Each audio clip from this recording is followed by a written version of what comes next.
Skittles and life is beer. I think the loveliest time of the year is the spring. I do. Of course you do. But there's one thing that makes spring complete for me, and makes every Sunday a treat for me. All the world seems in tune on a spring afternoon while we're poisoning pigeons in the park. Every Sunday you'll see my sweetheart and me as we poison the pigeons in the park. When they see us coming, the birdies all they still go for peanuts when coated with the sun shining bright. Everything seems alright while we're poisoning pigeons in the park. We've gained notoriety and caused much anxiety in the Audubon Society with our games.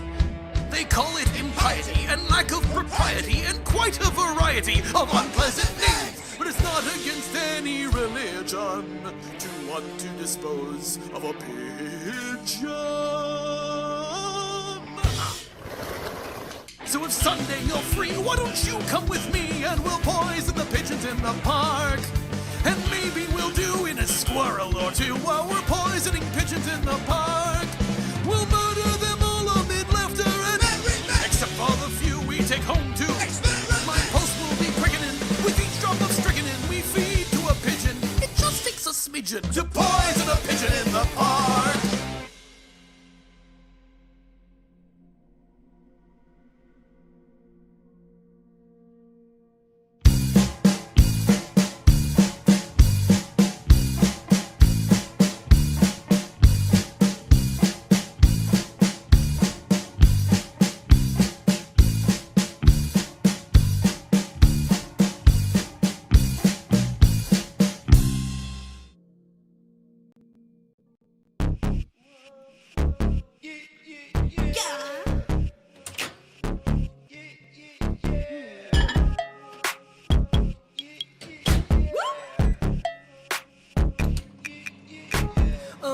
Hungry boy, his wife wants him to watch what he eats.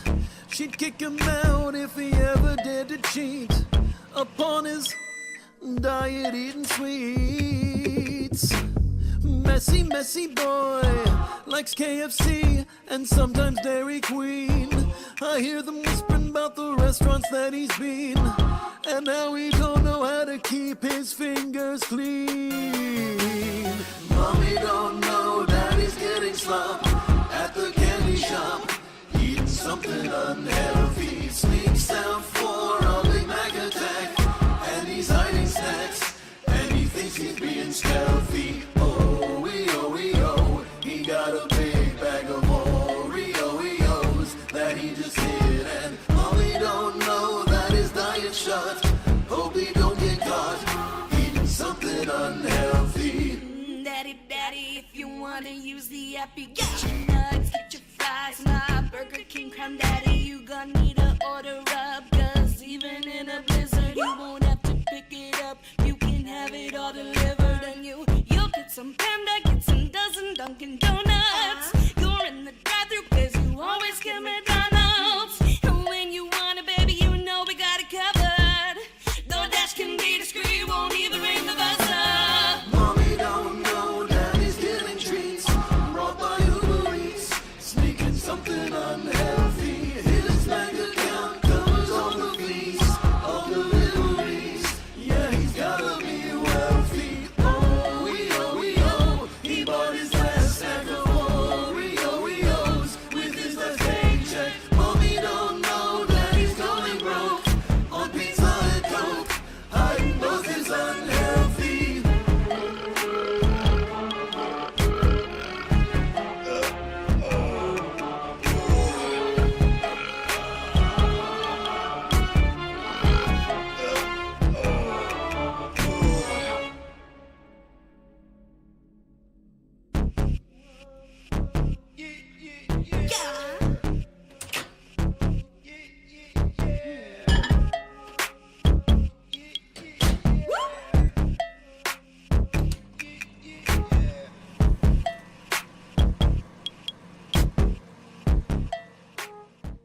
brown beaver and she shows it off to all her friends.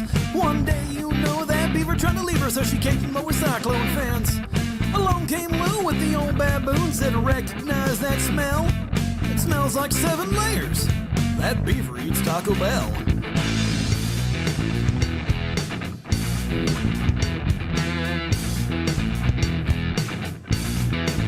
Now, Rexy was a Texan out of New Orleans and he traveled with the carnival shows. He ran bumper cars, he smoked cheap cigars, and he candied up his nose. He got wind of the big brown beaver, so he thought he'd take himself a peek. But the beaver was quick, and he grabbed him by the kiwis, and he ain't pissed for a week. He has to walk this way, talk this way, walk this way, talk this way. He walks like this.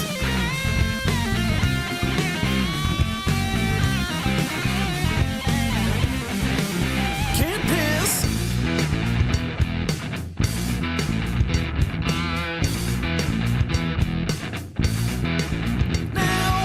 Took her big brown beaver and she stuck him up in the air. Said, I sure do love this big brown beaver and I wish I did have a pair. Now the beaver once slept for 7 days and it gave us an awful fright. So I tickled his chin and I gave him a pinch and the bastard tried to bite me.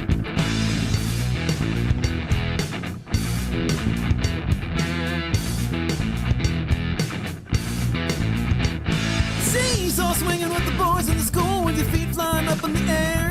Singing hey diddle diddle with the kitty in the middle and swing like I didn't care.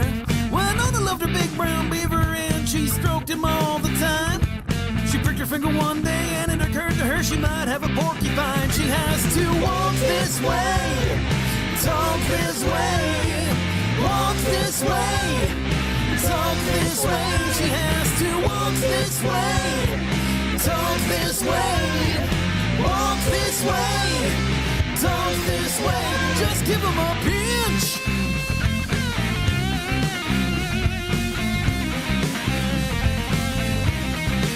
Son of a bitch.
You know, all the nerdcore rappers on YouTube do serious songs about anime. Maybe I should try one? Nice to meet you. Let me introduce myself. Name is like Yagami, say it just how it's spelled. I'm still in school and even though the grade I'm in is 12, I got the drive and the IQ, I will change the world. See, I found this weird book, now it belongs to me. I touched it and I saw a creature called a Shinigami. His name is Ryugen, it seems he is the god of death. And when your name's scrolled in his book, you'll take your final breath. So now I'll use this book to make the world a better place. Wipe out the criminals with all their names on every page. With this power, I will now become just like a god. Even though I wear the clothes that look like SpongeBob's. But killing villains isn't as simple as it would seem. And now I have a famous detective searching for me. I'm too damn smart for L. I will not be defeated. I take a chip and I eat it. Eat it! Cause I'm young and a genius. I'll take this way too far. I'll leave you breathless. Or just attack your heart. Got a long list of ex-convicts. They'll tell you I'm insane. But I've got a blank page, baby. And I'll write your name. Oh wait, that got a little too silly there at the end. Let me try this. Now L is hunting me. He thinks that I'm the Kira. I met him and he's like me, only kinda weirder. He likes coffee with his sugar, man is into sweets. Is picking on the net, he's always in his bare feet. So now I'm on the task force, trying to catch myself. Living that double life, no one suspects me here but L. And now I have a girlfriend, she has a death note too. Started as a copycat cause she wants Kira as her boo. I feel the heat is on, there is nowhere to hide. To get them off a trail, I let them lock me up inside. So me and Lisa aren't just giving up all of the facts. Erase our memories conveniently so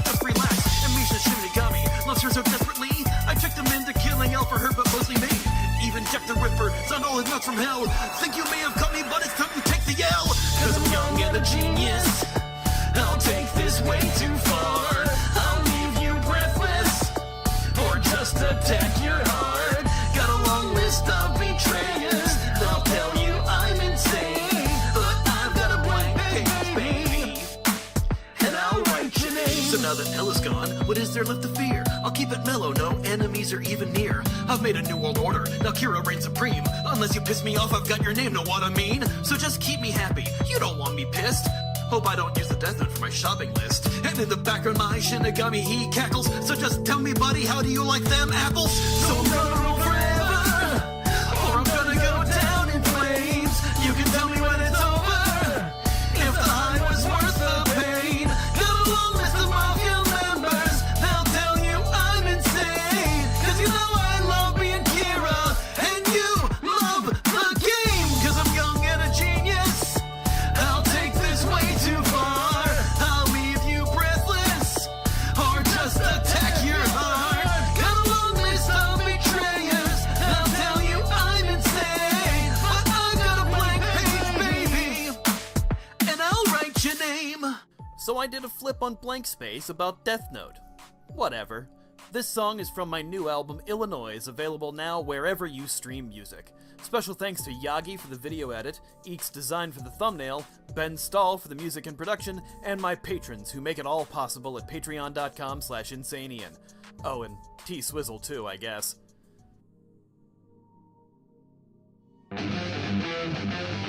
Like a long dormant franchise returning after 10 years, we too are scraping the bottom of the idea barrel and coming back for yet another medley of songs written about video games. This is the next one, part 5. I gotta start singing now. I'll grab your spine and break it clean in combat of mortality. I punch a guy and hear toasty.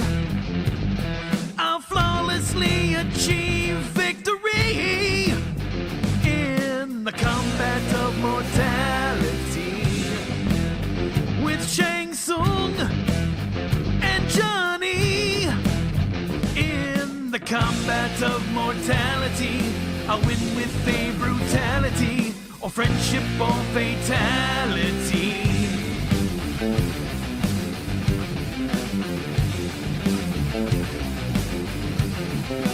Centipede is an experience, it is a dangerous invasion. I says the scorpions are worth the most in points. This is a twist on Space Invaders. I say the tragedy is how you gonna spend the rest of your coins on continues. So continue the game with your friends, cause it all returns as millipede in the end.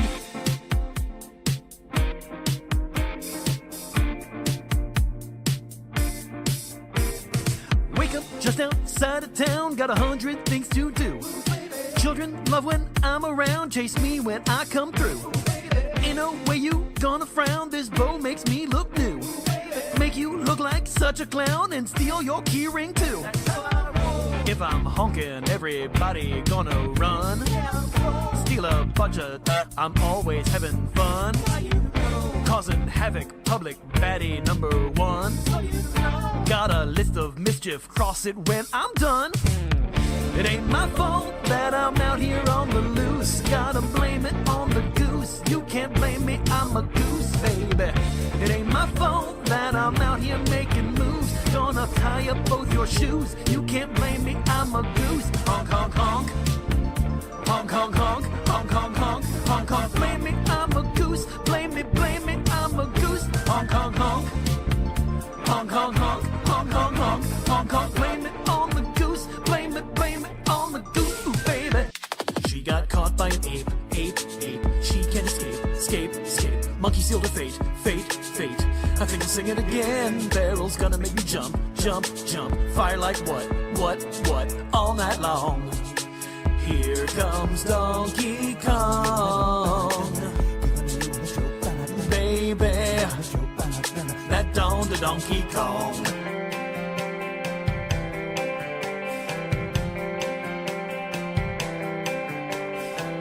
Dropped a bunch of T-blocks and squares and L blocks too. Piled them up which I don't recommend you do. Now for sure I do not see it. I'm just gonna leave some room right there off along the side, waiting for the right long piece to hit the cue. Then I completed a Tetris.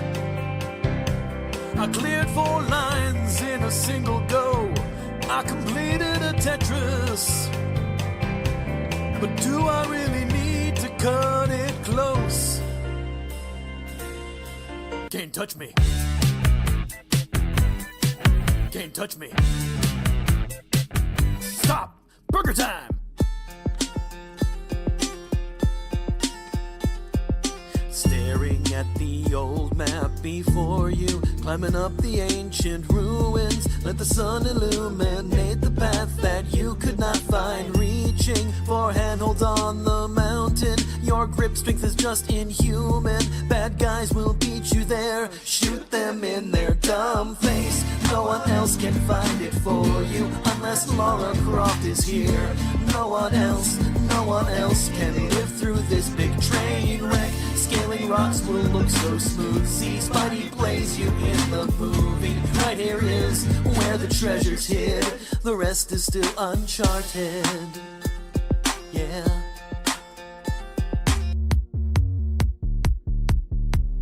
Rampant ninja related crimes. White House, not exception. This time need some guys to beat up the slime. Stop all evil ninjas. Ninjas have kidnapped president. Are you bad enough to get him back? Rescue Ronnie for a Big Mac. Burgers for all winners. So you're a rough guy, think you're really tough guy. Up here with a puff guy, doing ninja stuff guy. I'm that crude dude, you think I'm a rude dude, but I'm here to rescue and give you the boot, dude. I'm a bad dude. I'm bad! I wanted to stay on board of this cruise ship. Oh well, guess beggars can't be choosy. Wanted to receive attention for my duties. Wanted to be left alone, don't execute me for doing my job and yours too out here in deep space. Seeing just a corpse crew, it really doesn't faze me. What did you see? It's not confusing. I'm just trying to do keys. Then Blue Heat accused me. Excuse me? You vented from O2 to security. Woo! An emergency, ooh-wee. But with what I stated, the meeting was juicy. But then no one believed me. Ironic, cause I think I'm being followed, so I peek. All the vitals are dropping. 1 beep, 2 beep, going loony and choosing to vote green. But I'm actually not who you think, cause I'm not the imposter among us that's cruel. Gotta keep doing my tasks, there's too much to do. You're acting suspicious, I think it is you. And you think I'm crazy, yeah, you think I'm crazy. Now there's an imposter among us on crew. Gotta get across the map, there's tasks in O2. Stop trying to block me, you're acting sus too. You're trying to kill me, yeah, trying to kill me. I'll report you. Whoa, uh-oh, whoa, uh-oh, whoa, uh-oh, I'll report you. Whoa, uh-oh, whoa, uh-oh, whoa, uh-oh, whoa, uh-oh.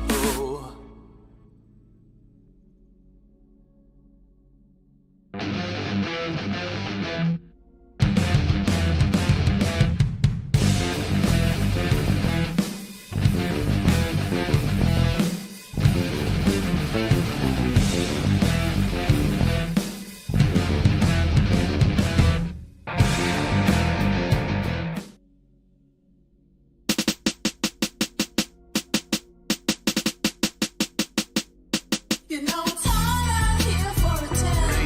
When you're trying to get this money for the rent.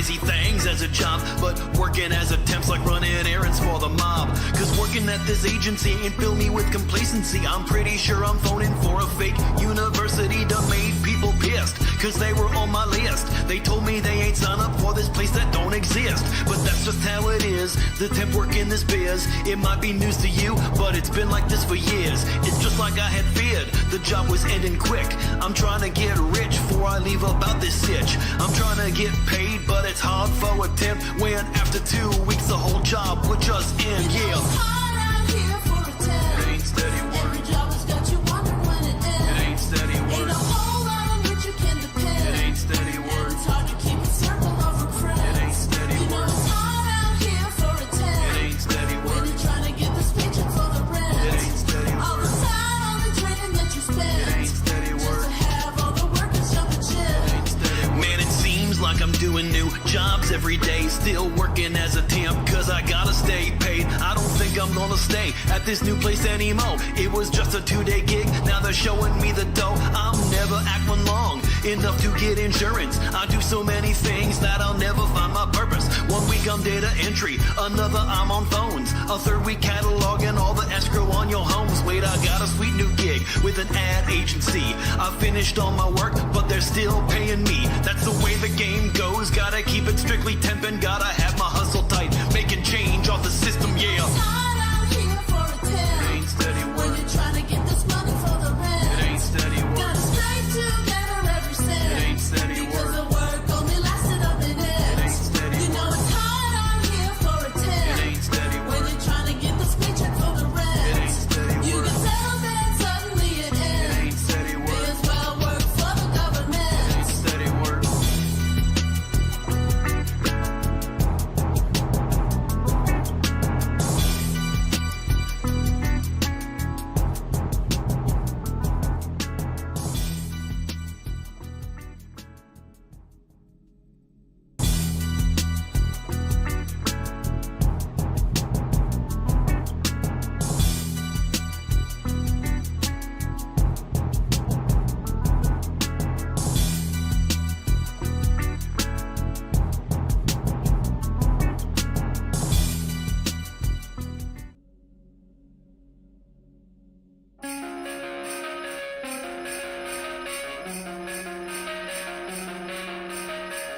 Coming out of the sling, and you better watch out. Got a box by the tree, you know I want them all. It started out as one gift, now it's become a whole list. It was only one gift, it was only one gift. Now he's making a list, and he's checking it twice, and he's gonna find out who's been naughty or nice. Now I'm nestled in bed for my long winter's nap. Sugar plums in my head, but he sees when you sleep now, knows when you're awake now. Let it snow, no.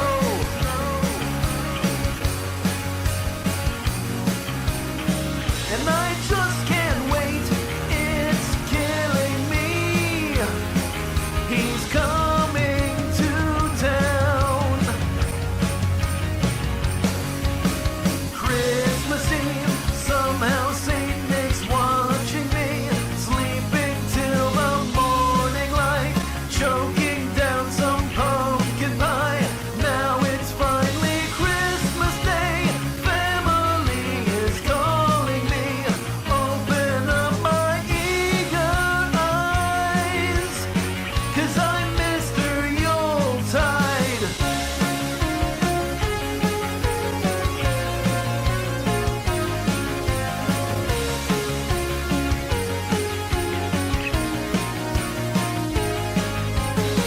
I'm coming out of my room and you won't guess what I saw. Gotta be mom, she's kissing Santa Claus. It started out with a kiss, how did it end up like this? It was only a kiss, it was only a kiss. Now they think I'm asleep, so she's got mistletoe. But I'm having a peep and she's kissing his nose. Now I'm coming downstairs and my stomach is sick. Could this be an affair? And she's tickling his beard now. This is getting weird now. I should go.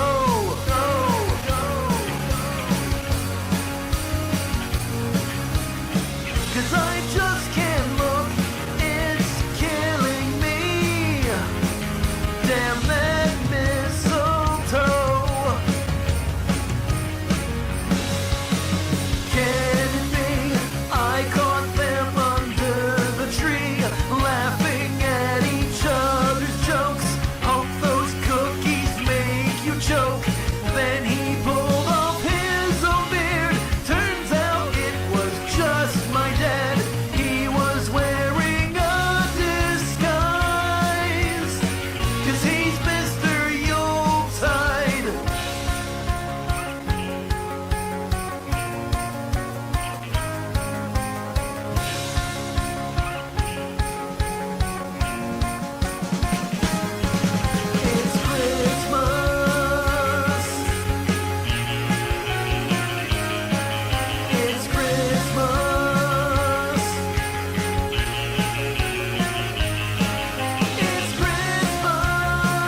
Thanks for checking out Mr. Yuletide.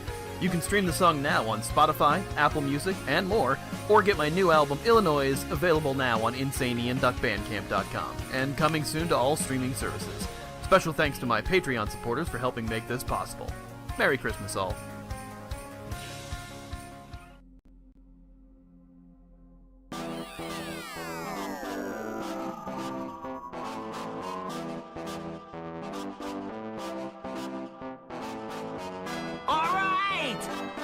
I'm a delivery boy!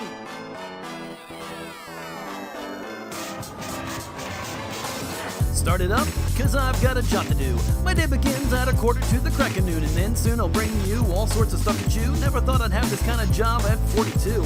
Work where? Well, I don't wanna be rude. Drop the name of my job and I might be sued. But to be fair, I guess I'll spare you a simple name clue. The German word for over and what you do to food. Anyway, that's to say the name's weirdly kinda true. But it doesn't matter cause this platter is just for you. Order on the app, take a nap, it'll arrive soon. You could go yourself instead, I'm waiting in the drive-thru. Finish up, then I'll bring these treats to you. Rack of ribs or a sausage pizza too. Then I'm out, more deliveries I gotta do. No scenarios cause this is not a porn shoot. Delivering all these flows on a beat. Just so I can bring you all you can eat. When you see me zooming down to your street, you know I'm delivering something savory or sweet. Order up all the food you enjoy. With long subs or a tub of bok choy. Bringing it to you if you're in Illinois. It's my job. I'm a delivery boy! For your order, I'm a Jedi Master. No one else will ever bring it to you faster. Brought it to your door, please be sure to tip me after. I'm the one who drove 20 minutes for your pasta. Speaking of, take a minute, think this over. Why order ice cream any month after October? I don't really mind the time to be your meal chauffeur, but it wouldn't melt if it came from somewhere closer. In the mood for some food that's so delicious? Don't want to cook yourself or have to do the dishes? Baby, I can bring it no matter what your wish is, just as long as you remember to update your address. I'm serious, I'm not being rhetorical, cause when I'm walking with your meal down to your corridor to your apartment, delivering your order, you call me minutes later just to say that you're in Florida. Delivering all these flows on my feet, just so I can bring you all you can eat. When you see me zooming down your street, you know I'm delivering something savory or sweet. Order up all the food you enjoy. For long subs or a tub of bok choy. Bringing it to you if you're in Illinois. It's my job. I'm a delivery boy! That's not to say this job is super easy, that the whole rigmarole is so light and breezy. Sometimes it leaves me feeling kinda queasy, and not just because all the food is super greasy. Like when I'm trying to locate your address, and the GPS has got me stressed. Going south on North Street, then East Street, heading west, saying make a U-turn when I should just turn left. Inanimate object got me feeling so hostile. I gotta say it drives me crazy, something awful. I wish it had a neck so I could strangle it and throttle when it mispronounced the Chipotle as Chipotle. Never mind all the time I'm spending in my whip, having to backtrack cause it didn't give me your chips. So I get back in my car and I take another trip just to get your whole meal while you give me half a tip. Delivering all these flows on the beat, just so I can bring you all you can eat. When you see me zooming down your street, you know I'm delivering something savory or sweet. Order up all the food you enjoy. Foot long subs or a tub of bok choy. Bringing it to you if you're in Illinois. It's my job. I'm a delivery boy!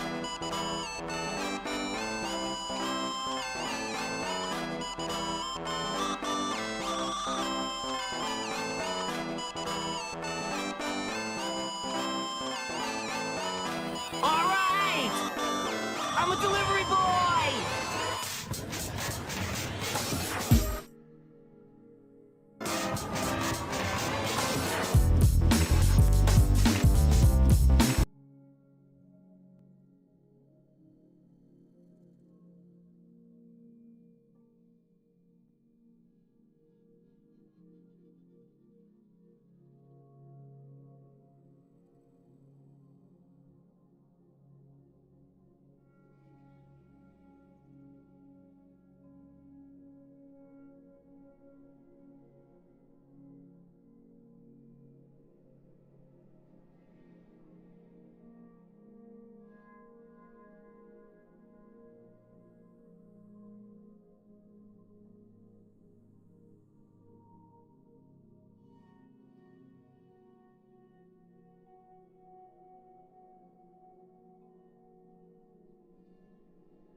No, look at that.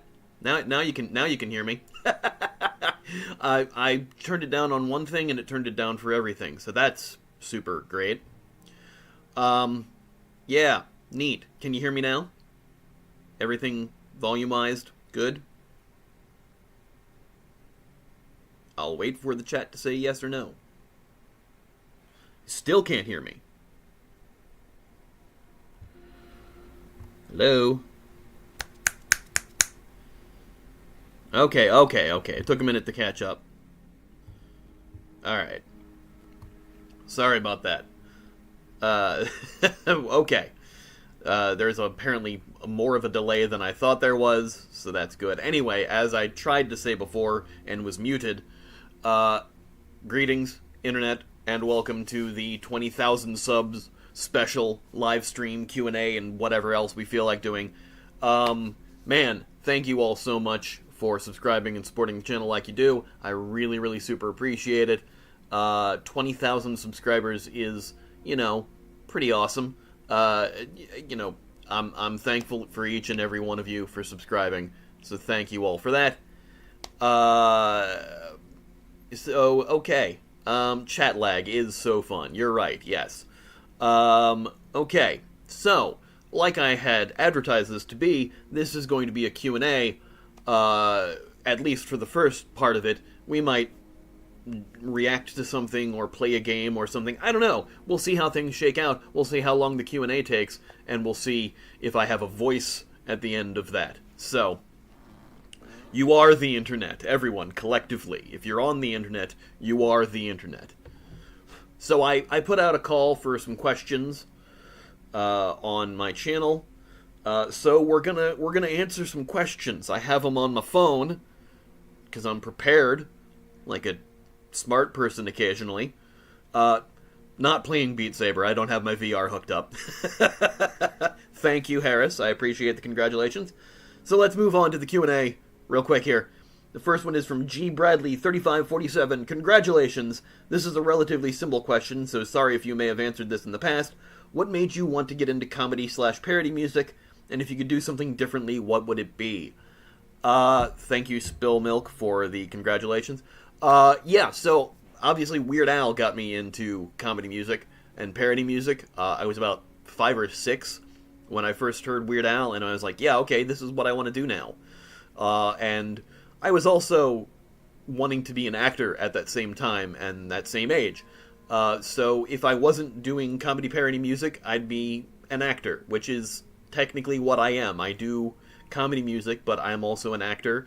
I've been an actor for about 35 years. I've been in various plays and TV shows and movies and things. I have a whole acting reel here on my YouTube channel that I've released, so if you want to see an example of some of the things that I've done, you can check out my acting reel.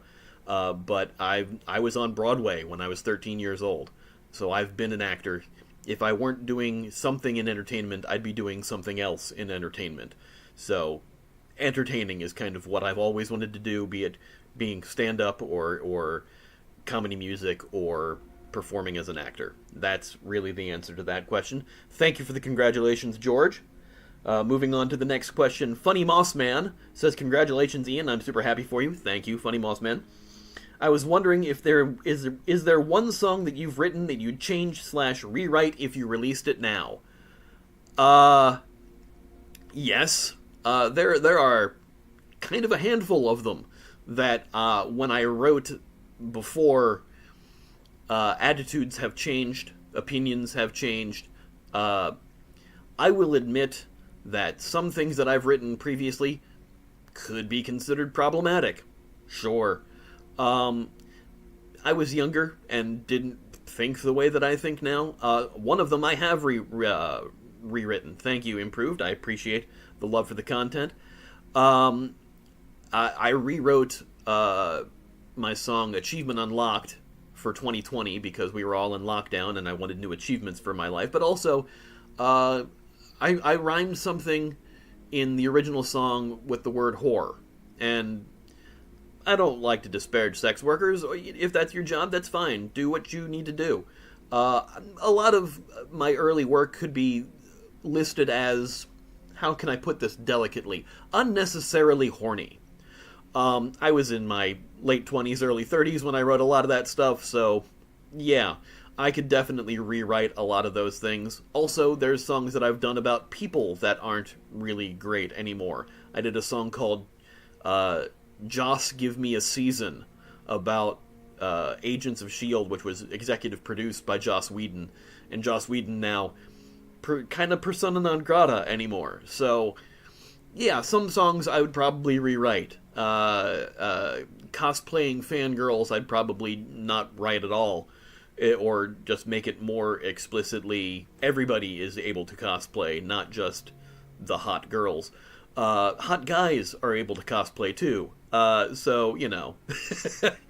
There are certain lines in some songs that I would probably change around to be a little less... They're not exactly misogynistic, but they're not really flattering either.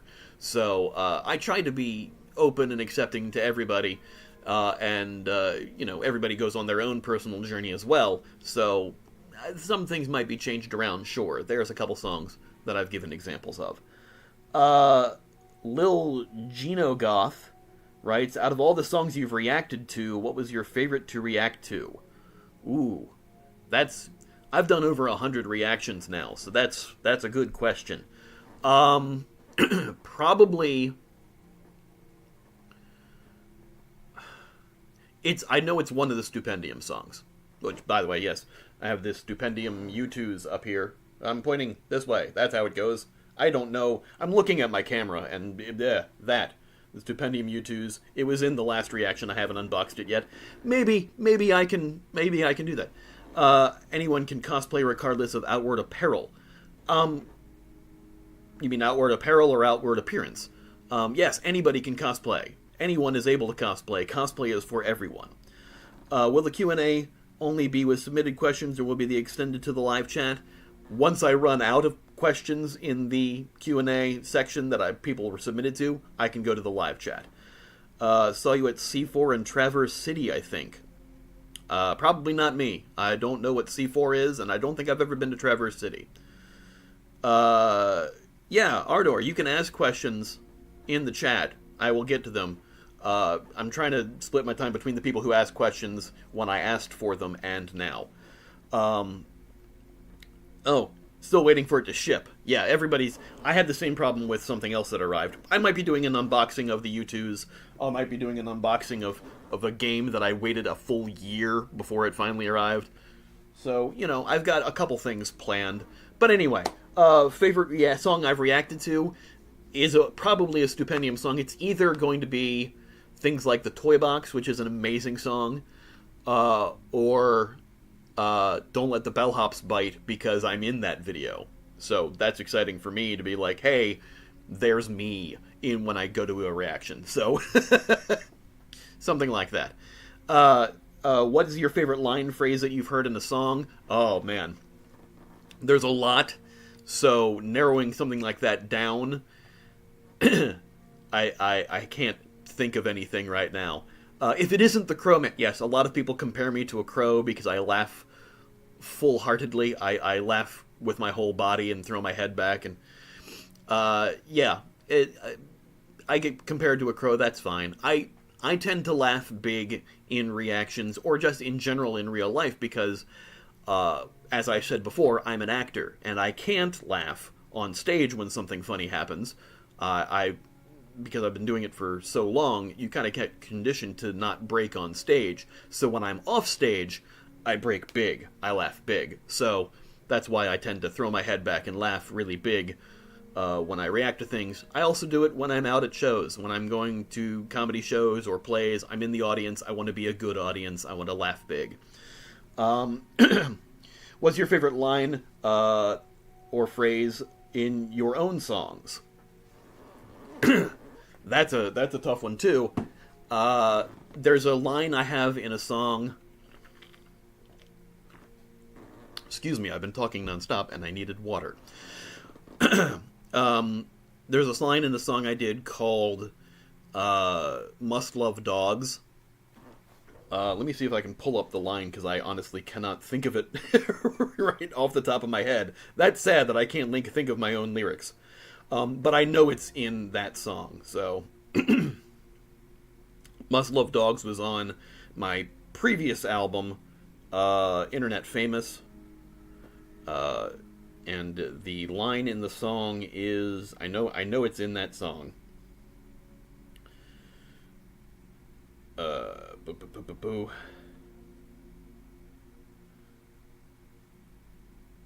They're a great home protection kit. Nothing's more affectionate. They can even be service pets to help the less fortunate.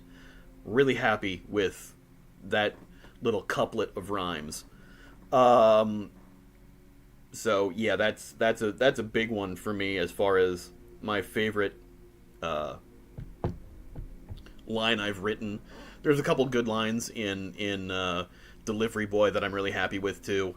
Before we finish with little Genogoth's questions, there's some more in the chat. Harris says, "You're the reason I know who Tom Cardy is." Great. Glad to hear that. I want to expose more people to other comedy musicians. That's why I do this show. Are you excited for the NSP and Tom Cardy collab coming soon? Because I am so hyped for it to release, hopefully soon. Spill Milk, no one on the planet is more excited for that than me. I know there are people who are very excited for it, who are big fans of Tom Cardy and big fans of NSP, but no one is more excited for that than me, because I am a huge fan of both of those artists, and to have them collaborating together is something that just makes my nerd heart happy. I'm such a huge fan of Tom Cardy, and as everybody knows, I'm a huge fan of NSP. I produced an NSP tribute album, and just so much.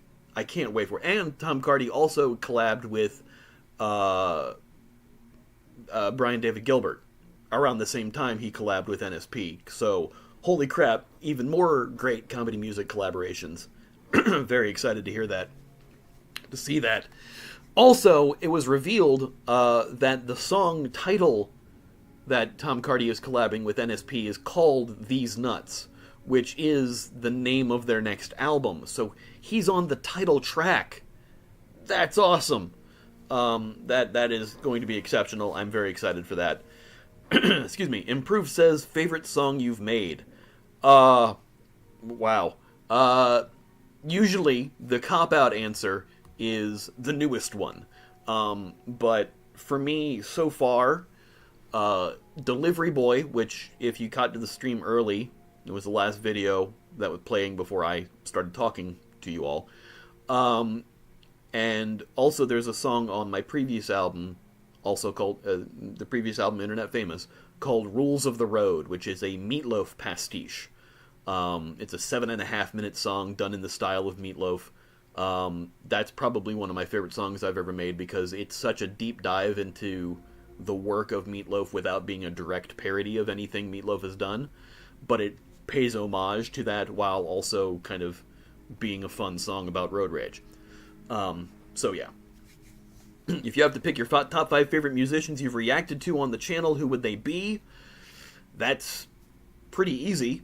Number 1, Stupendium. I'm not an idiot. I know that most of the subs I have are from Stupendium fans, so thank you. Number 2, Ninja Sex Party. Number 3, Tom Cardy. Number 4, Psycho Stick. And number 5, Tenacious D. So there you go, the top 5. That was easy. Are you sure you weren't at Cherry Capital Con? Yes, I'm sure I was not at Cherry Capital Con.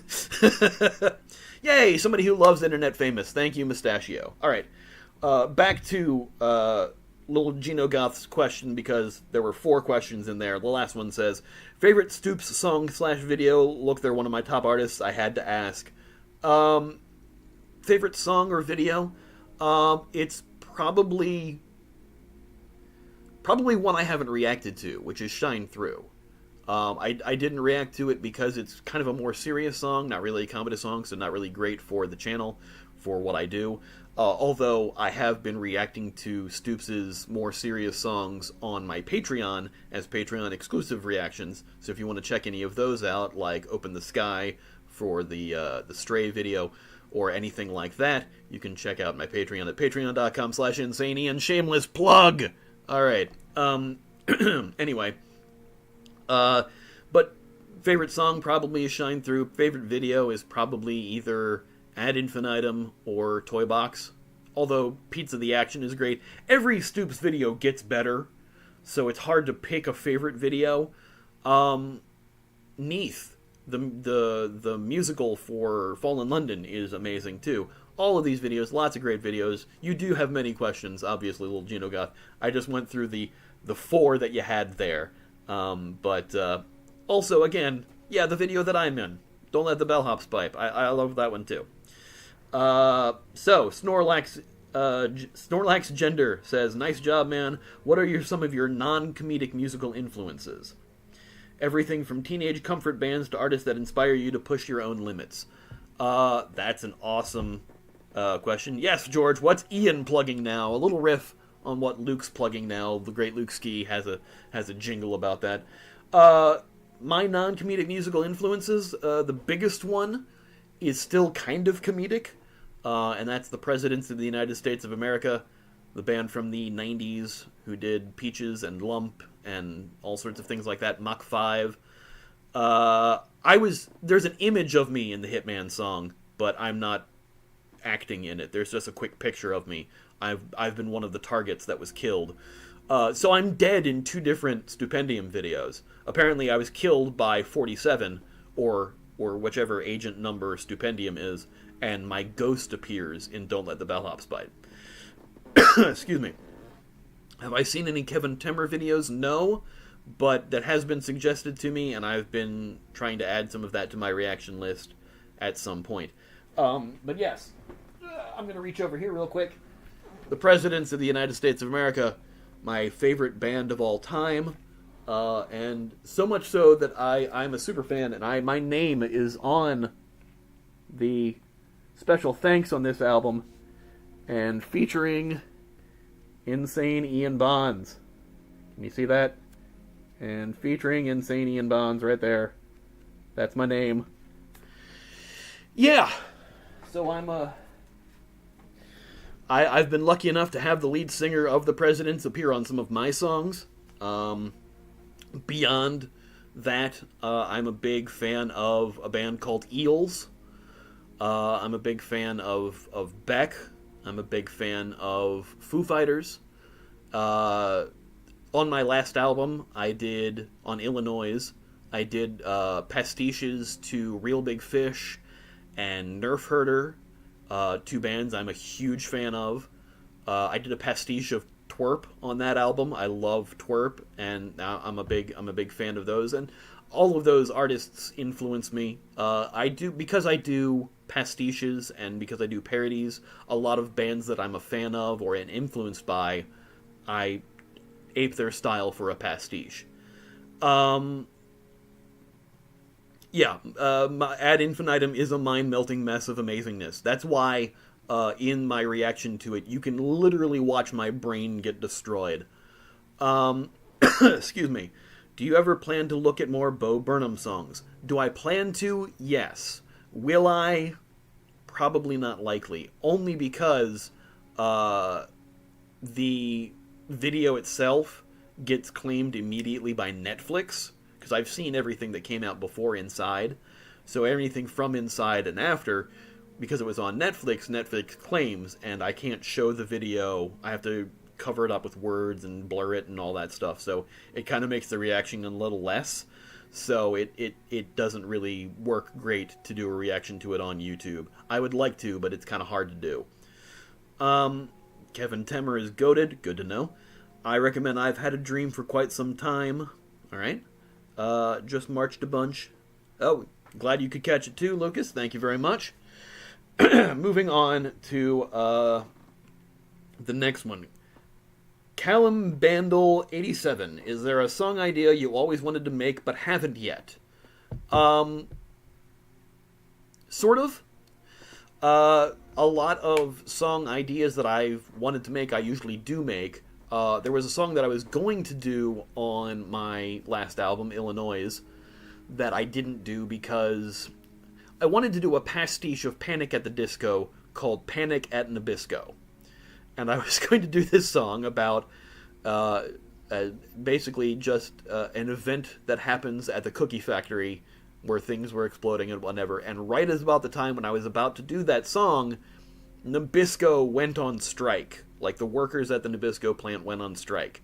And I went, now's not a good time to be doing a song about something tragic happening at a Nabisco plant when the workers themselves are striking because things at the plant are not going well. So I thought, yeah, I'm going to push that one back for a little bit. I do still plan on making it because I do love Panic at the Disco, and do want to do a pastiche of their songs, and also the name Panic at Nabisco is too perfect. But it's one of those songs I haven't done yet. I will do it eventually.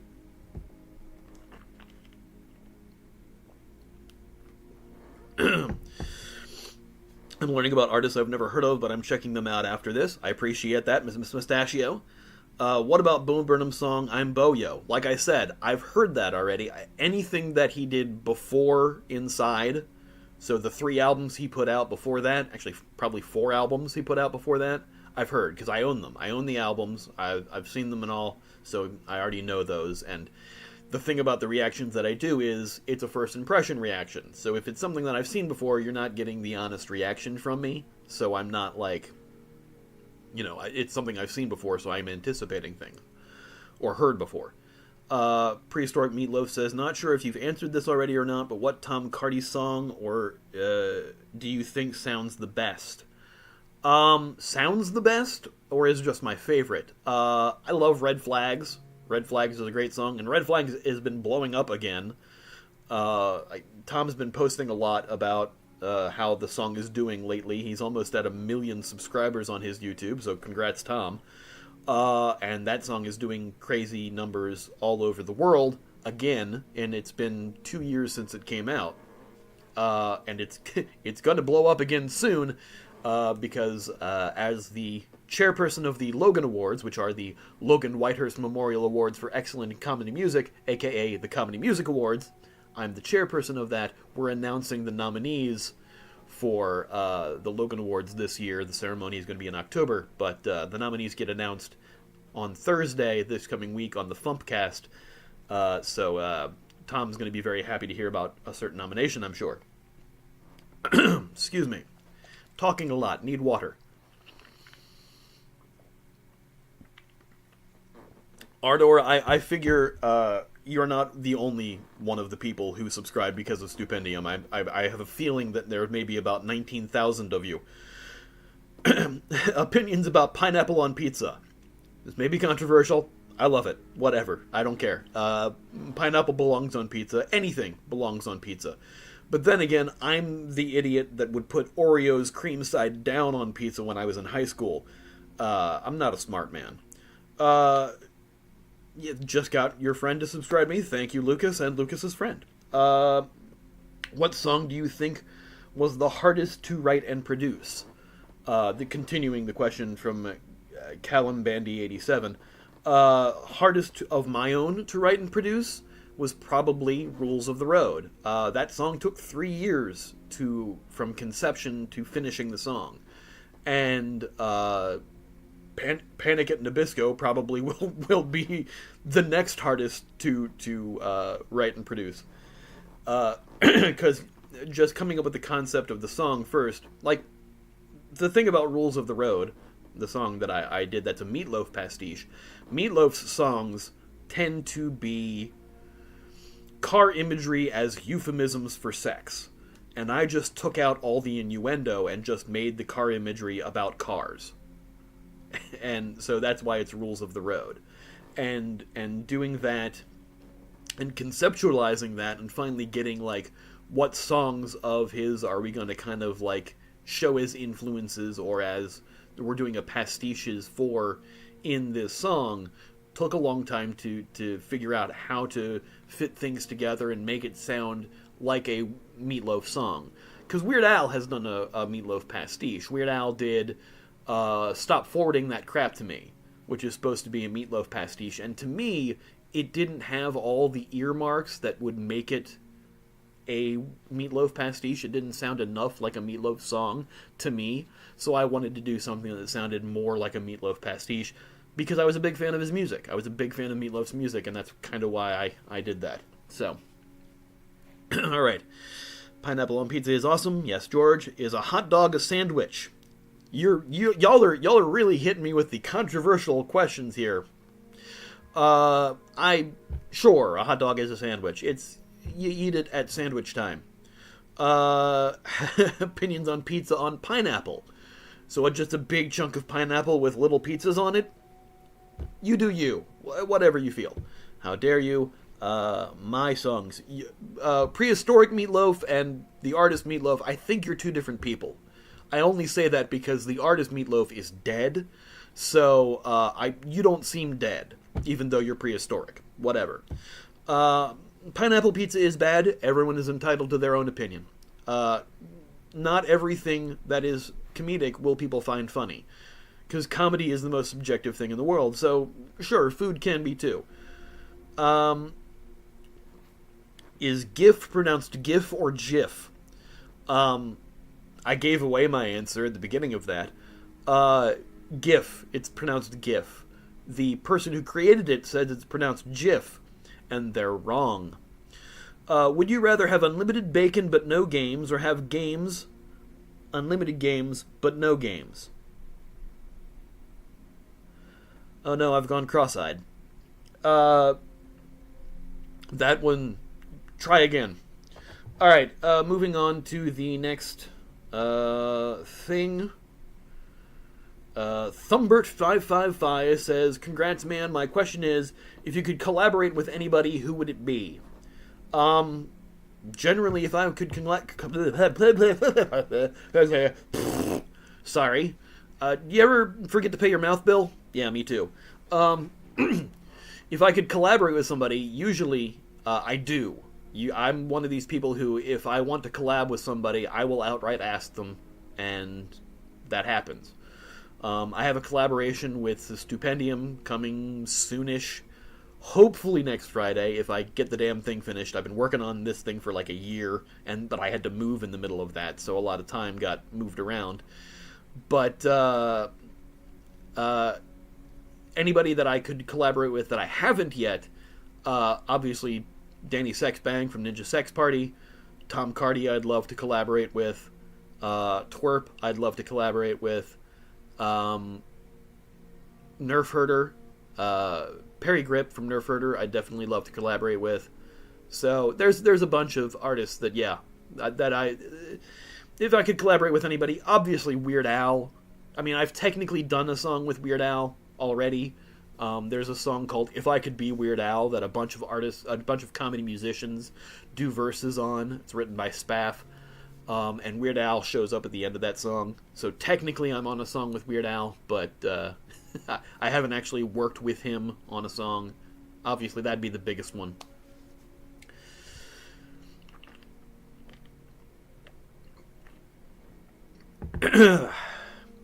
Was the dress blue and black or white and gold? I don't know, man. George says, could I borrow $5? If I had it, yeah.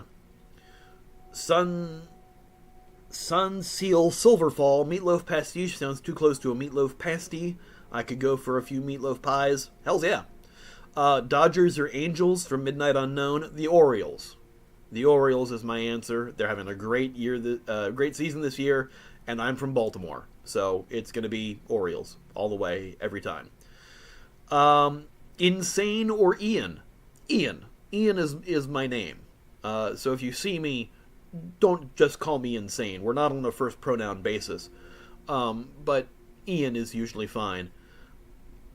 People do be asking the hard-hitting cues here. You're right, Rise. That is absolutely true. Kevin Temmer made a song about meeting Weird Al. Oh, okay. Yes, I do know Kevin Temmer's stuff then. I have seen that song about meeting Weird Al, and I wish I wrote it. Because I've met Weird Al dozens of times. Something about me that some of you may not know, not only did I produce a Ninja Sex Party tribute album, I am the only comedy artist to appear on all 3 Weird Al tribute albums, and the second one of those I produced myself. So because I produced the second Weird Al tribute album, I would get backstage passes to Weird Al shows all the time. So I've met Al and the band dozens of times. There's a shot that I've posted on my Instagram and Twitter and stuff of Weird Al holding all my albums at the time. So I've met Al a bunch of times. The very first time I met Al was an absolute disaster. I was very young, about 16 or 17 years old. But so yeah, I know the Kevin Temer song about meeting Weird Al, and it's good and short. It's like a minute and 20, and I wish I'd written it because it's amazing. So improved is just going full Ship of Theseus on me. If you destroy a ship and rebuild it with the same boards, would it be the same ship? With the same boards? Yes. Mental disease or insane. Okay, so that's jumping into ableist language, which I have actually been accused of using with my name Insane Ian. When I came up with the name Insane Ian in high school, ableist language wasn't thought of then. And I like to think of my personal insanity as being not commenting on mental health, but actually commenting on... See, as I have it on my Bandcamp profile, another definition of the word insane is to mean shocking or outrageous. So I don't look at it from a mental health insanity. I'm not mocking the insane or making fun of them. I was going by the other definition of shocking or outrageous, because language is ever evolving, and sometimes words that were intentionally ableist have a meaning that is beyond the ableist connotations of it. I never try to be ableist in anything that I do. I try to avoid ableist language, but with a name like Insane Ian, it's kind of hard to not do that. So sometimes I just list as II or double I to kind of avoid that. I try to be welcoming and I can't think of the word, but I try to be good about that kind of thing. And sometimes some people think that I'm commenting on mental health. As somebody who has struggles with mental health, that association is always going to be made there anyway, especially mental health of not just myself, but also members of my family. So take of that what you will. Jessica Queen says, favorite Stupendium song? I already commented that earlier in the thing, but you just got here. So probably Shine Through. Cheese. Just end there in between just says cheese. Cheese. I'm lactose intolerant, so have you heard of College Humor with Brennan Lee Mulligan? Yes, I'm a subscriber to Dropout, especially Brennan Lee Mulligan. Brennan Lee Mulligan is probably one of the reasons why I'm a subscriber to Dropout. I'm a big fan of Brennan's, and the comedy that he does. The Every CEO sketches are amazing. I'm not as big into the D&D stuff that they do on there. I like Make Some Noise and Game Changer and Dirty Laundry and Breaking News. I want to be on Breaking News because, like I said, I'm an actor. I know not to break on camera and stuff. I think I would do pretty well. Katie Maravich, however, absolutely kills the game on Breaking News. I don't think she's ever broken, and the newest episode tries to get her to break, and it's amazing. So if you have Dropout, that's an amazing episode. We all go a little cuckoo for Cocoa Puffs, don't we? Absolutely. Here's the big question. How are you? Thank you, Prehistoric Meatloaf. That's very lovely of you to ask. I'm okay. I'm not great. For those of you who want a little inside baseball, my wife and I took a vacation for about 2 weeks. And when I got back from vacation, I had to leave again to go to Baltimore to visit my father, who's been in the hospital for 2 months. Actually, at this point, it's almost 3 months. He had a heart valve operation, which was successful.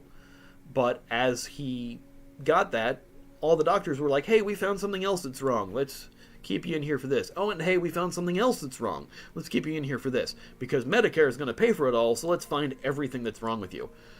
Man just wants to go home. He just wants to get his strength back and go home. You know, the operation and being under anesthesia takes a lot out of him. He's in his 70s, and he just wants to get his strength back and go home. And with all of these other complications, he hasn't been able to do that. So I think they're through all the finding of shit in him, and he's working on getting his strength back, and hopefully he's going home soon, but that is a constant worry right now. But beyond that, no, that wasn't a small question. That is a big question, so thank you. All right. I want to get back to the other questions that other people asked, but we will get to these in the chat real quick. Would you rather play a horror game in the darkness by yourself or watch someone play a horror game in the darkness while playing that same exact game? That's a great question, Ardor. I've done the second one. I've been playing a game and watched the Grumps play it, the Game Grumps play it, and sometimes that's maddening sometimes, because they're not, you don't watch them for gameplay, you watch them for the comedy. I tend to play horror games. I try not to play them in the dark anymore. I used to love horror games, and now I kind of like, my tolerance for them has changed somewhat. I don't know why. But yeah, it's sometimes I'll play them, usually not in the dark though. And it's always by myself. And I have to watch bright, funny cartoons afterwards, otherwise I will have terrible dreams. Ham. Harris Hay says ham. So, ham. Yes or no? Yes. Favorite music video by a non-comedy band artist from the Lost episode. Hey, George, good to see you. Favorite music video by a non-comedy band artist? That's tough. Because there's a lot of really cool music videos that I've really enjoyed, and I can't think of any right now. And I'm trying to think of some. Synthesize Her from Twerp is really great. Black Hole Sun from Soundgarden is an amazing video. It was amazing when it came out. And I remember seeing a version of that video that the effects weren't complete on. And then, like, a couple days later, the finished version of the video came out, and all the faces were getting stretched in weird ways. And I'm like, oh, okay, that's what they were trying to do. So that was weird to see the two different versions. But one of those is what I'm thinking of right now, so that's the answer. Bread? Sure. Ever heard of putting curry in tomato paste? Yes, I've heard of it. Dog, why is the stream getting a little deep? I'm confusioned. Sorry, sometimes that happens. Yikes, hope your father gets better. Thank you, Prehistoric Meatloaf. Hope he gets better. Thank you, Midnight Unknown. Hope everything goes well. Thank you, Mustachio. And there in between, I play so incredibly many horror games in the dark, my parents hear a lot of screaming at night from me. Sorry. And Midnight Unknown says, eggs. I love eggs. Especially deviled eggs. Yum. Alright, let's get back to the questions from the other people before we get through all that. That lucky panda, Lucas, asks, congrats again, Home Slice. Kind of a silly question, but what's your favorite Monty Python? Category is yes. So I assume that means either what's your favorite Monty Python sketch, favorite Monty Python song, or favorite Monty Python member. Since the category is yes, we're going to go with all three. Favorite Monty Python sketch, you can't go wrong with the Dead Parrot sketch. Dead Parrot's great. Argument Clinic is another really good one. As far as song, Spam is great. I'm a Lumberjack and I'm Okay is great. But I am a really big fan of the sound of John Denver being strangled. If you haven't heard that one, I don't want to spoil it here, but it's great. And favorite Monty Python member, probably Eric Idle, because he was the one who did a lot of the songs with Neil Innes. So that's my answer for that one. I'm sorry if I mispronounce anybody's name, by the way, because some of these names are hard to tell with all of the things. T.S. Chillin T Soul Anti 9285 says, Grats. Question is, what mainstream groups or artists might your audience be surprised you'd wish you want to do a collab with, and why? Foo Fighters, probably. I think Dave Grohl is an amazing musician. Not just a guitarist or drummer or singer, but he's amazing at everything he does, and has an insanely deep musical knowledge. There was an HBO series called Sonic Highways, where Foo Fighters were going to different studios around America, and they were learning about the city and learning about the studio, and the songs that they wrote were about the city and the studio that they were in. So, like, there's references to Muddy Waters from one area, and they did a song in D.C. and referenced a lot of things there. And so, a lot of that was... It's a great album, and it's a great documentary series about that particular making of that album. And I would love to work with Dave Grohl on something, just because that really showed me how his process, and it was really, really cool. Oh, Improved says, got to go, bye. Thanks for stopping by, Improved. We appreciate it. Moving on to the Q&As. Mustachio Guns says, congratulations, Ian, on 20,000. Okay, my question is, how did you and Stoops become friends? Like it was through a video of his you reacted to, or something else? It was through my reactions. It was through me reacting to a song or two. I think it may have been on the very first one I reacted to. The first song I reacted, I was just starting doing reactions, and I did the song they and Dan Bull did together, which was Lego versus Minecraft, and it's got Epic Lloyd from ERB at the end of it. And so that was one of the first songs I reacted to of Stupendium's, or just in general in reactions, and I'm pretty sure they commented on it. Stupendium commented on it, and I found their Twitter and everything, and I would tag them in stuff, and a friendship sort of developed from that point. And so I would send them the reactions and stuff, and they always seemed appreciative, and they would often leave comments, which I was always appreciative of. So knowing that they were out there and actually watching the content, it was easier for me to kind of address them in some of the reactions that I do. Sometimes I would turn directly to the camera and speak to Stupendium.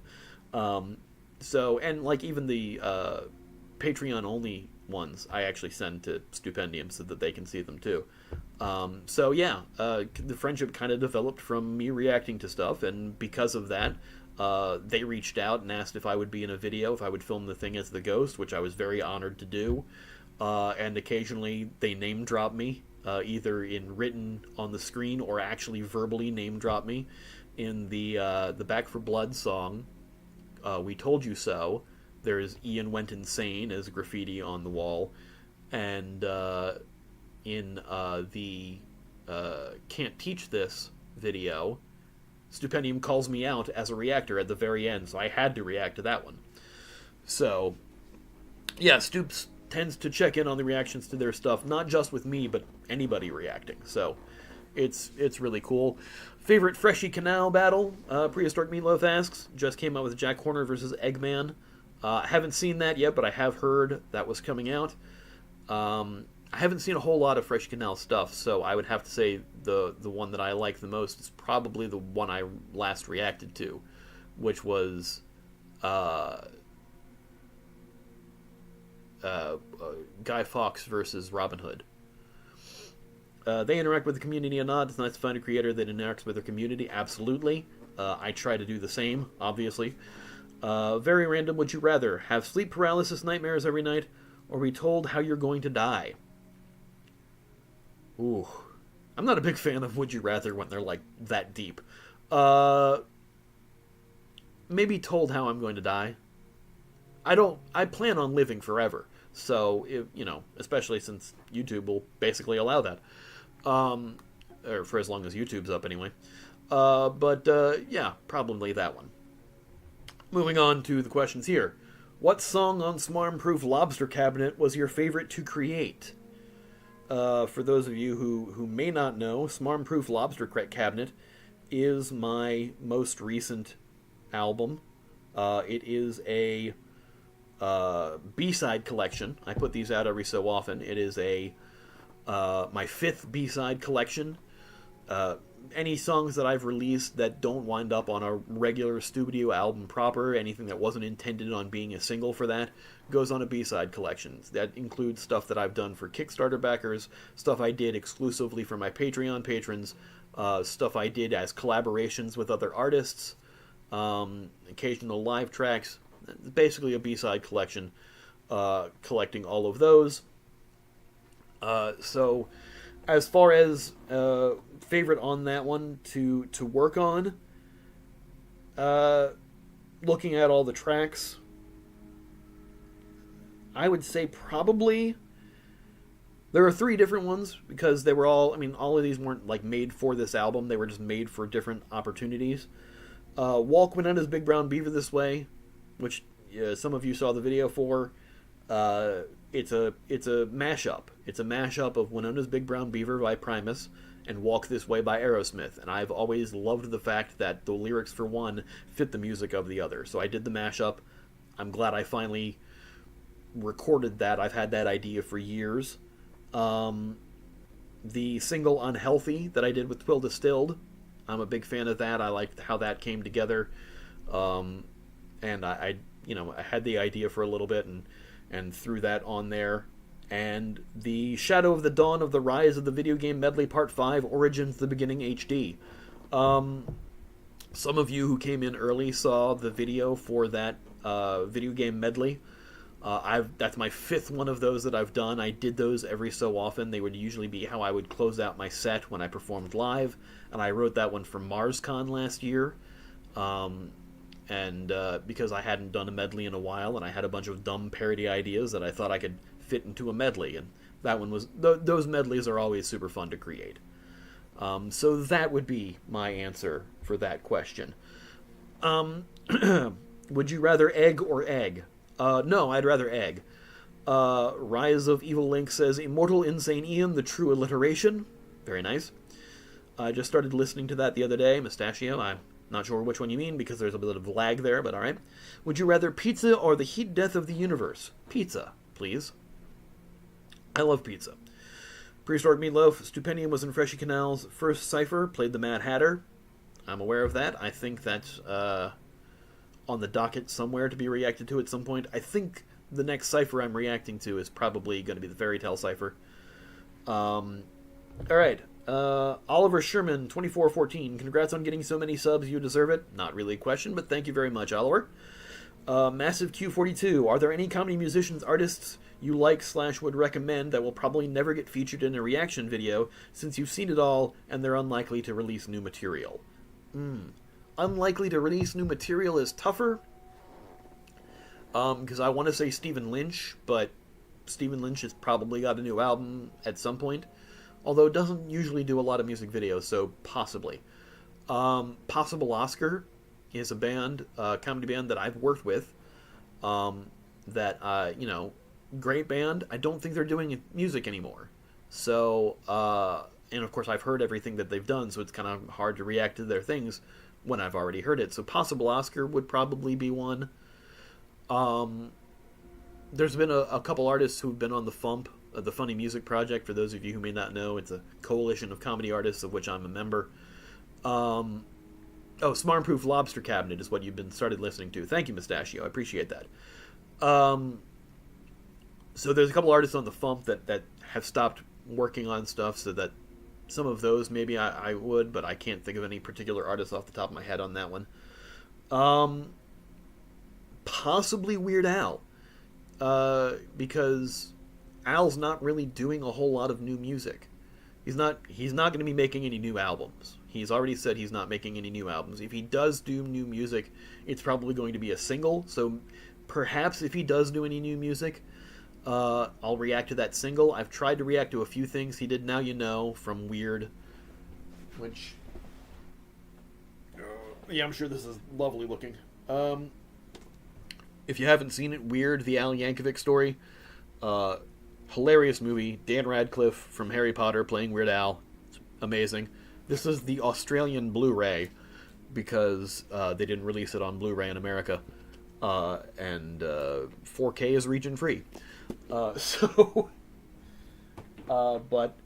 the closing credits song, Now You Know, is a Weird Al song, so I reacted to that.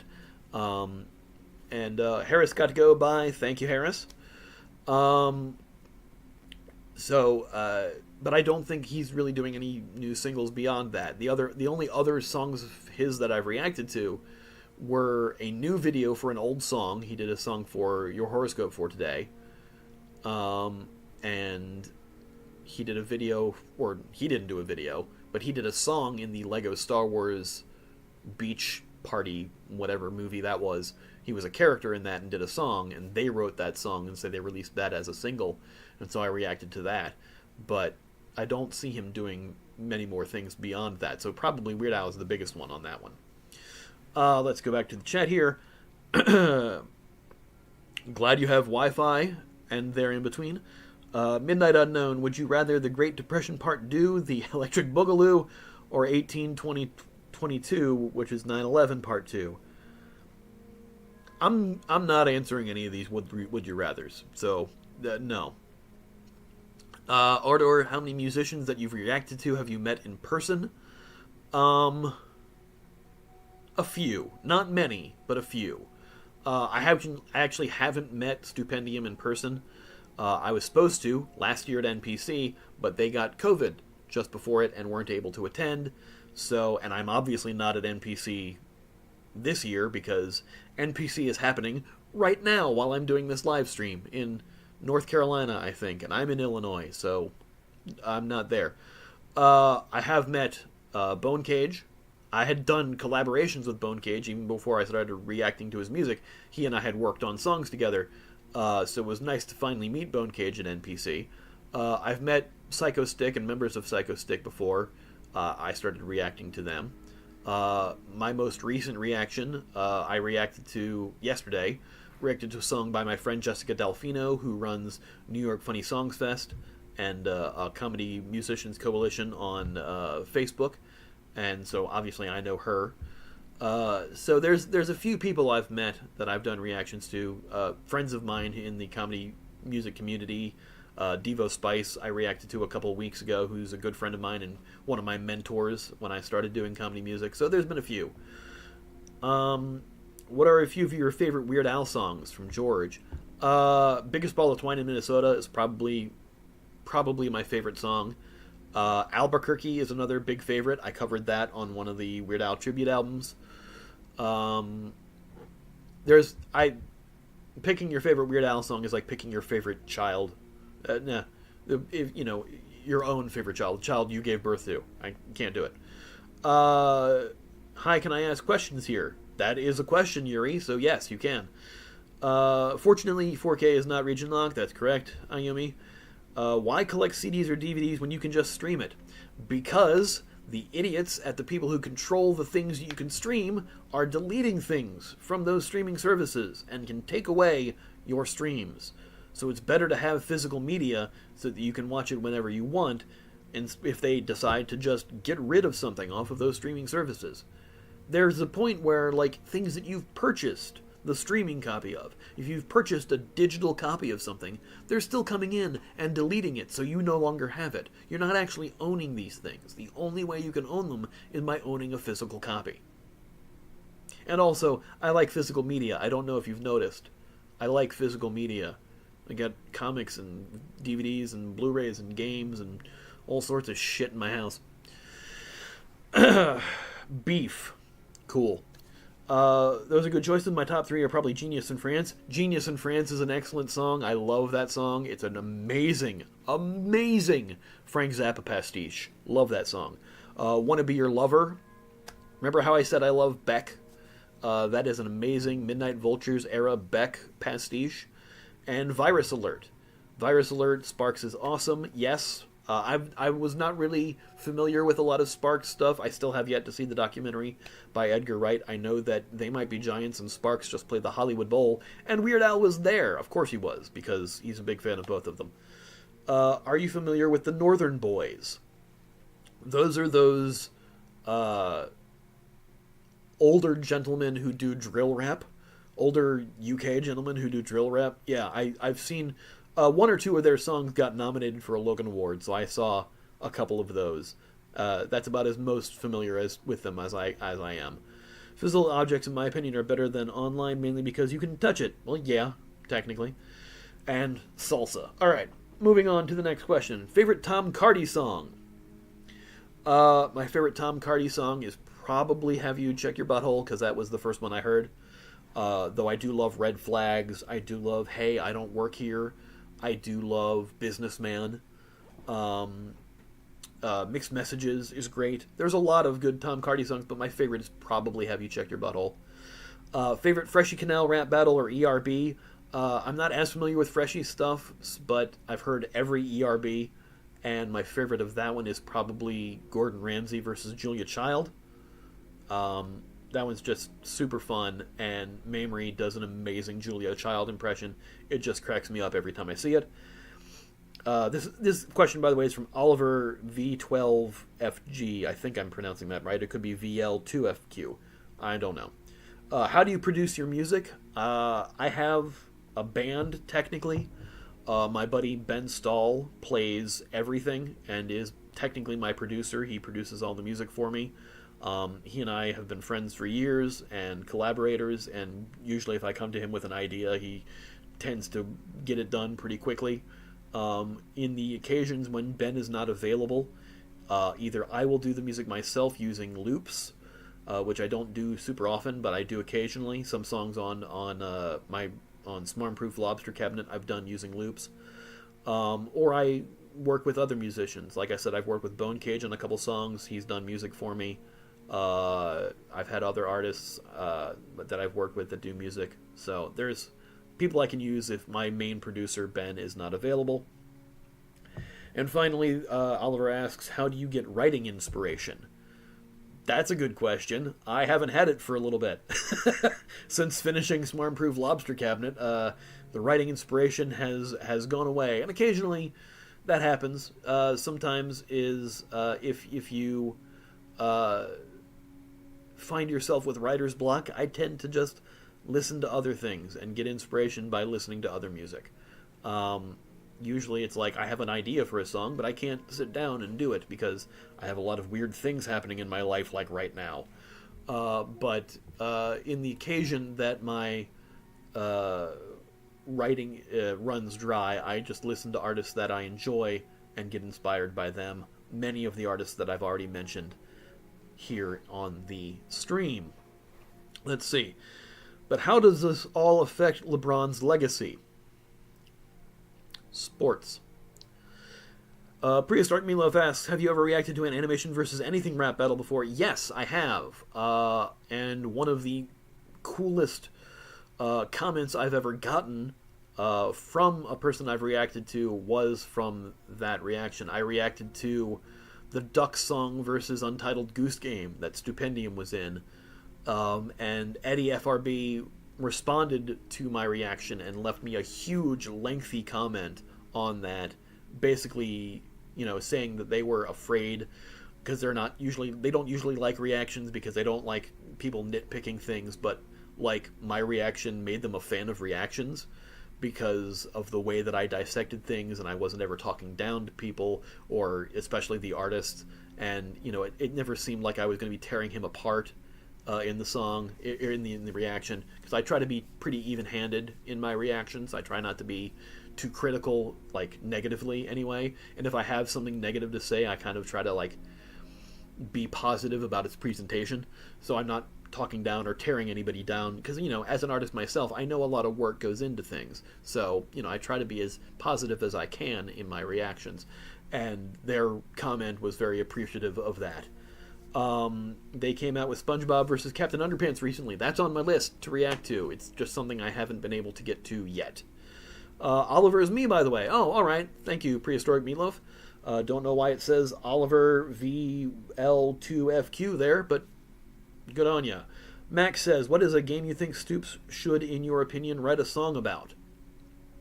That's tough, because I know there are songs that people want Stoops to do that Stoops will probably not do. I know a lot of people have said, oh god, what's that RPG?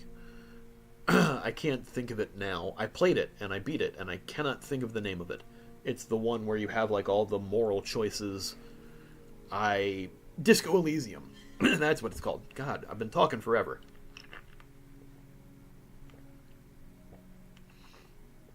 Disco Elysium is a game it's a great game, and because of the way it's structured, people were like, oh yeah, no, it's talking about society and the ills of mankind and all that. That seems like a great Stupendium fodder song. And Stupendium, I know, has tried to play the game and is like, no, I can't get into this. So I know that's a thing that lots of people want Stupendium to do, and they won't. Obviously, I want Stupendium to do a Bioshock song. But if they do, they have said that that's the last song they'll ever do, so maybe not right away. Any video games releases you are looking forward to? Yes, tons. I have good lord, this is what happens when you talk for an hour straight. I have recently been getting... Wow, my voice. Did you hear that? Did you hear that crack? It sounds like I'm hitting puberty again. That's amazing.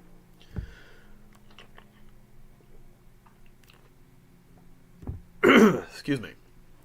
Spider-Man 2 for PS5. Really looking forward to that. I've recently been getting into the Agatha Christie novels. So there are 2 Agatha Christie Hercule Poirot games coming out, especially the Poirot stuff. I've been mostly reading the Poirot stuff. There's a game called Hercule Poirot: The London Case coming out soon. And then later in the year is a modern-day version of Murder on the Orient Express. Murder on the Orient Express takes place in the 30s in the book and in most of the movie adaptations. This one will take place in 2023, and that intrigues me, so I'm looking forward to that. I'm looking forward to Teardown coming out for PS5 and other consoles, because I saw the Grumps play it, and it looked amazing, but they played it on PC, and I'm not a PC gamer, I'm a console gamer, and the fact that it got announced for console, I'm excited for. Teardown looks amazing. So, yeah, those for now. I'm sure there's a bunch more that I'm thinking of. I love live-action full-motion video games, so anytime a new one comes out, I'm excited and want to get it. Hot dogs. Love hot dogs. This is Michael. I knew who you were, Ayumi. I figured that was you, Michael. Good seeing you at MarsCon, but I'm not sure I'll make it to FumpFest this year. Understandable. Totally get it. Since FumpFest is not in Chicago this year, it's going to be in Ohio as part of Con of the Cob. Understandable that people who usually make it to FumpFest can't make it. It is a 6-hour time difference between where it usually is and where it will be this year. But usually we'll be streaming online, so even if you can't make it in person, we'd love to see you online. Have you played Little Nightmares 2 before? I've not, because I've not played Little Nightmares 1. I do have it. I got it through PlayStation Plus, and I'll play it eventually. He said, I don't play video games to read.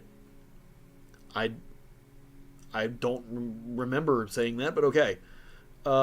Isn't Fallen London mostly words? The original Fallen London is mostly words. But everything else, all the other sequels to Fallen London, like Sunless Skies and Sunless Seas, and the game that the song was about, Mask of the Rose, have visuals. So, they said I don't play video games to read. Yeah, because even though there's voiceover for Disco Elysium, Stupendium couldn't get into it, and there was way too much text going along with it. Maple Not Here says, hello, just came in. Hello, welcome for the chat. If you missed anything, there will be a VOD after all of this. This isn't Shore Leave. Hey, Frosted, good to see ya. Have I played Little Big Planet before? Mustachio asks. Yes, I have. I played the first one. I think I played the second one. I played the third one, and I played the Sackboy game and beat that on PS5. Mask of the Rose is a visual novel. Yes, it is a visual novel dating sim in the Fallen London universe. Ever played Hollow Knight? Yes, I'm about maybe a third through it. I was playing it before I moved, and I haven't picked it up since moving. There's a lot of games that are in my backlog that I have not picked up since moving that I want to get back to. There's a lot of games that have come out that I started because I had moved, and I was like, alright, I moved, and I hadn't get a chance to... I bought the game, but all my things were unplugged, so let me play this now, and I played them for like an hour each and haven't gotten back to them. Because I keep playing Hitman 3. I keep going back to that. Excuse me. Talking a lot.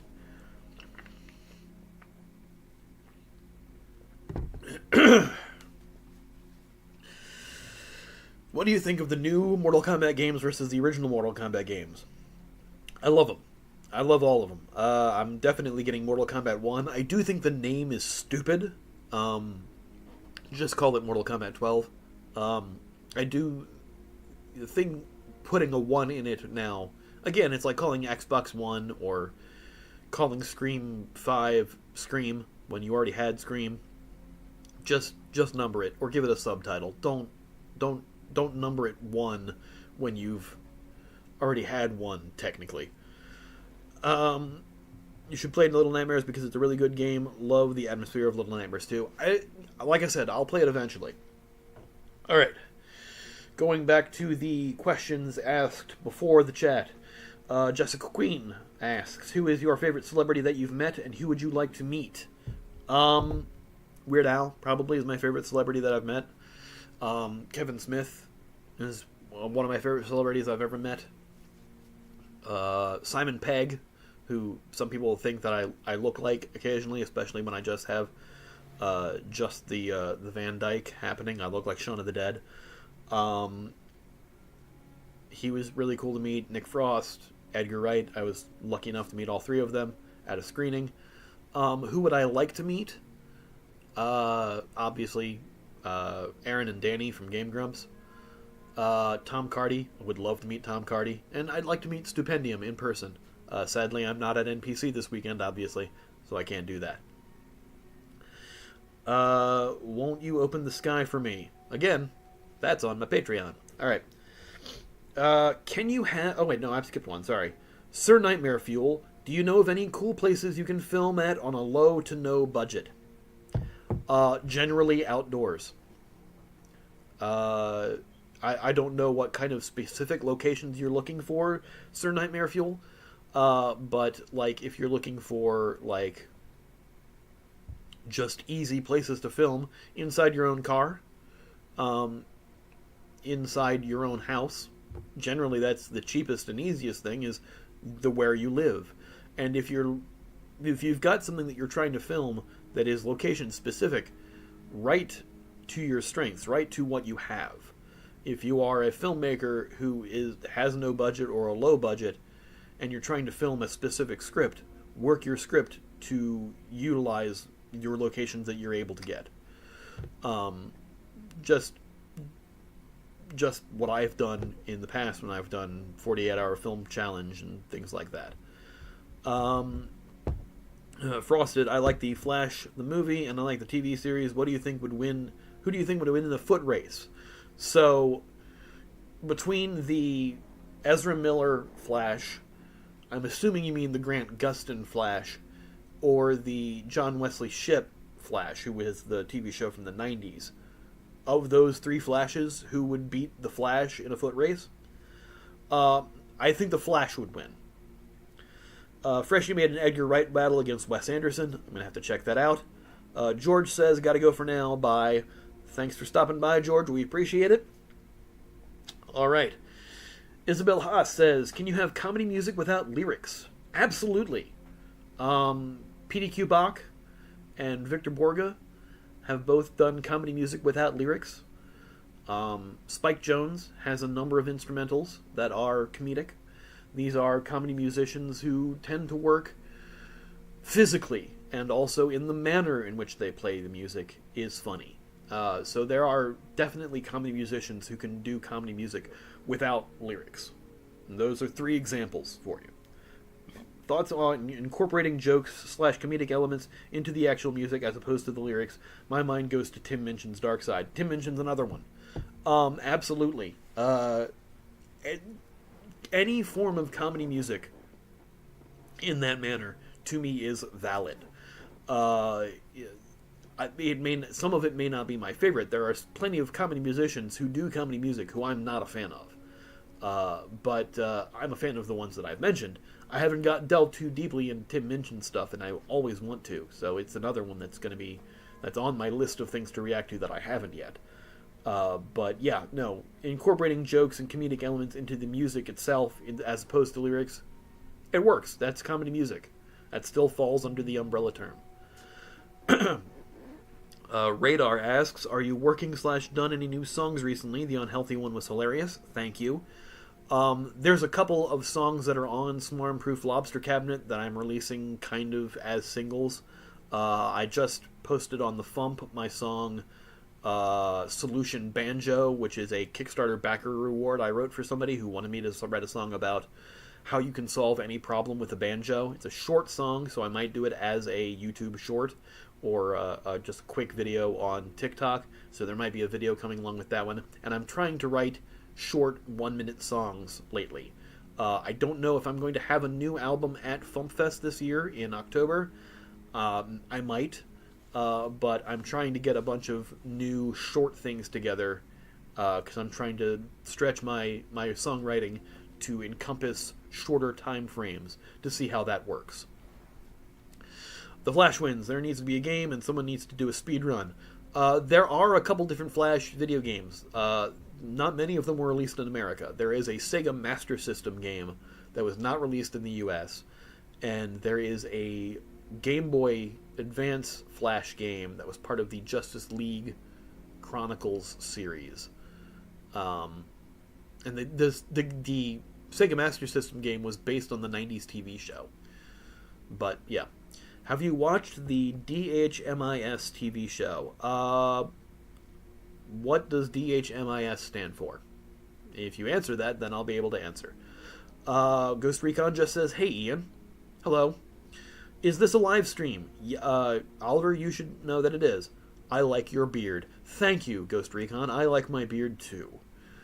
Opinions on opinions. They're like assholes. Everybody's got one. Alright. Oddball Kitten asks, who is your favorite artist, comedy or otherwise? Weird Al. That's an easy question. Comedy or otherwise, Weird Al Yankovic has always been my favorite artist since the beginning of me listening to music. Always. Guy who watches stuff. What is a place you'd love to film something at, but can't because of money or some other factor? That's a good question. I can't think of any places I'd specifically like to film at.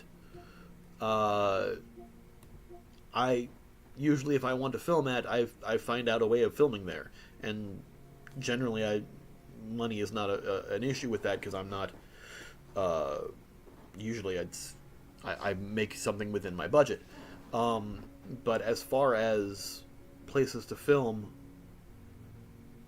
I don't know. I can't think of a way to answer that one. I wanted to film a fan short about a prequel to Shaun of the Dead called From Dusk Till Dawn, and I guess a bar that would work for a From Dusk Till Dawn parody and also for this. That would probably be the place that I've wanted to and haven't done.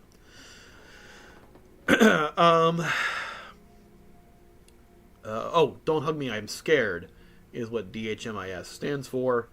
Have I watched it? No. Who was your first comedy song? I think you mean, what was my first comedy song? You mean that I wrote? The first comedy song that I wrote has never been released because I wrote it in middle school. I wrote a terrible parody of Aerosmith's Love in an Elevator called Gloves in an Elevator. Really stretching the imagination on that one. But the first song that I released as this version of Insane Ian, because I'd tried several times over the years to try to release comedy music. I sent a tape to Dr. Demento when I was in high school of terrible karaoke parodies that I did that never got played. And then when I finally could get a band together and release stuff, I had done a couple songs with a band I was in college called Insane Ian and Crotch, and I had a couple demo tapes. I think the first one of those that I did was a song called Jenny, which is kind of a doo-wop song about Jenny McCarthy. There's a subject I won't write about again. Again, see, unnecessarily horny in the early songs. But the first song I did as this version of Insane Ian was Guitar Hero, which was a parody of Jukebox Hero by Foreigner, and that was my first big Dr. Demento hit. It hit number 11 for the year when it came out in 2008, which number 11 for me just meant number 1 twice. Beat Saber or Saber Beat? Now you're just being pedantic. Beat Saber. Yeah, the best butt comedy musician on YouTube. I assume you mean Weird Al, since I mentioned that before. Thoughts on thoughts? They get in the way. Do you stay in touch with Susan? Yes, actually. Inquiries about inquiries. Inquiring minds want to know. Would you remaster it? Would I remaster Guitar Hero? That one, no. And I think there's a question coming up about that in the other questions, so I'll get more into detail about that soon. Thoughts on Toby Fox music? Megalomania is amazing. Or Megalovania, whatever it is. The song from the battle from the thing. I'm not a big fan of the Undertale games, but the music's fantastic. Ben Q says, favorite type of ice cream? Rocky Road. I love Rocky Road, and not just because of the Weird Al song. I've always loved Rocky Road. Lately, I've been having a craving for mint chocolate chip, and so I had some mint chip Klondike bars, but yes. What's your favorite Styx song? Mine's Mr. Roboto. I don't know a whole lot of Styx, so either Mr. Roboto or I think Plexiglass Toilet is also a Styx song, and I've heard that on Dr. Demento a couple times. And that was from Heather. Andrew Whoward says, suppose you have been randomly chosen to receive a prize. You can either accept $1 million for yourself, with 4 other random strangers getting $10,000 each, or you can choose to get only $100,000, but the 4 random strangers will get $1 million each. For the sake of this question, pretend you are suitably convinced that it isn't a scam. What do you choose? That's like the questions in chat lately.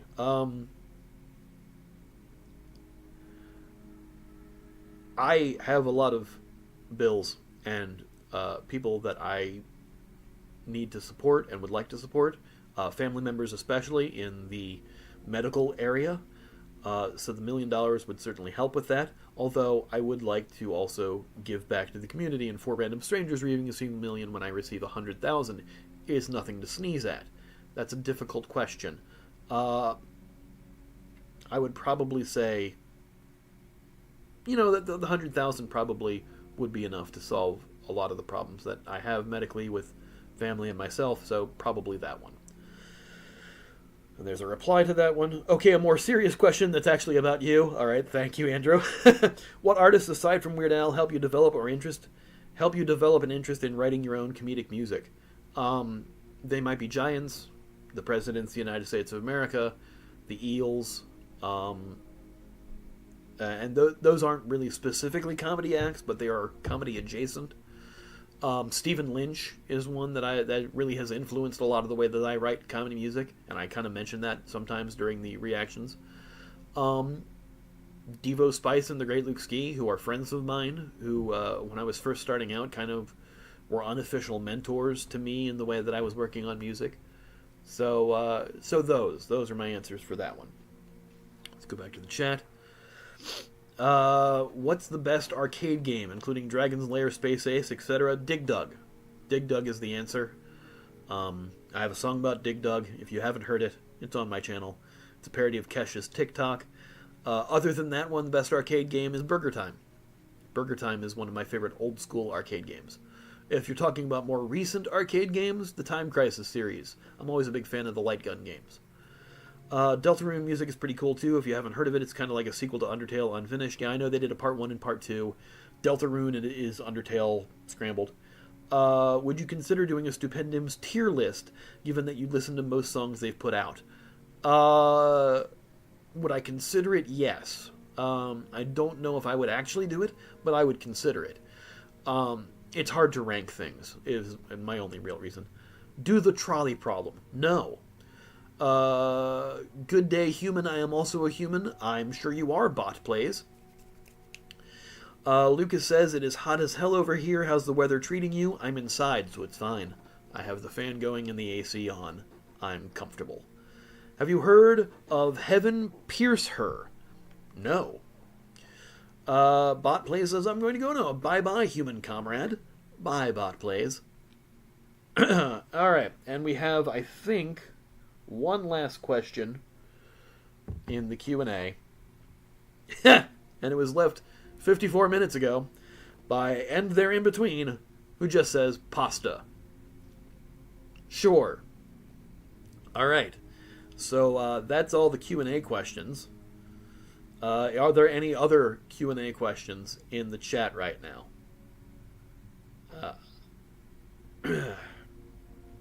I will wait for the lag to catch up.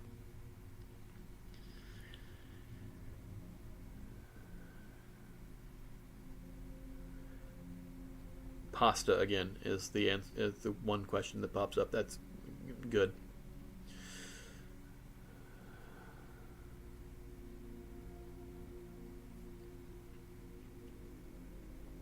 Do I like pasta?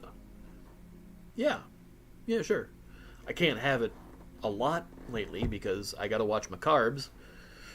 Here's a thing that I'm sure nobody is going to care about. I have a fatty liver, guys. I'm old, and 40 years of eating McDonald's has done its toll on my body. So medically, I have to do stuff to reduce the fatty liver from killing me from the inside. So, I have to watch my diet now. I don't eat red meat as much as I used to. I still do it occasionally, but it's mostly, whole grain rice and chicken and fish and stuff like that. So pasta is usually very carby, so it's not something I do a whole lot of, but I still love pasta. Iced tea with lemonade, Lucas asks. I'm not a big fan of iced tea. I'm sorry, I do not like iced tea. Have I ever been to Europe? No, I'd like to, though. Opinions on the Transformers series and movies. The original cartoon was a big fan when I was a kid. It was made to sell toys, and I was okay with that because I was the target demographic. As far as the newer live-action movies, the Michael Bay series is not great. Bumblebee was really good, and the new movie that just came out, Rise of the Beasts or whatever, is supposed to be a sequel to Bumblebee. I haven't seen it yet. Prehistoric Meatloaf asks, who are you? I'm Insane Ian, comedy musician and comedy music fan. Outside of that, I'm Ian Bonds, actor and person, comedian. I do a lot of things. Ardor's out of questions. Well, I appreciate your honesty, Ardor. Would you rather have unlimited bacon but no more video games, or games unlimited games but no more games? Somebody asked that already, and I went cross-eyed. Rise of Evil Link, I have a queue. Being exposed to your work has inspired me to write my own song, though might never release it. So my question is, what piece of advice would you give to newbies to the craft? Listening to other work is important. And some people might think that if you're doing comedy music, you shouldn't listen to comedy music because you might be accused of stealing a joke or an idea. That's the thing. There's nothing new under the sun anymore. If you can think of a song about it, chances are somebody's probably already done it. And that's okay, as long as you are bringing a new perspective to it. So listen to comedy music. Obviously, I, as a comedy music fan and person who does it, am listening to a lot of comedy music.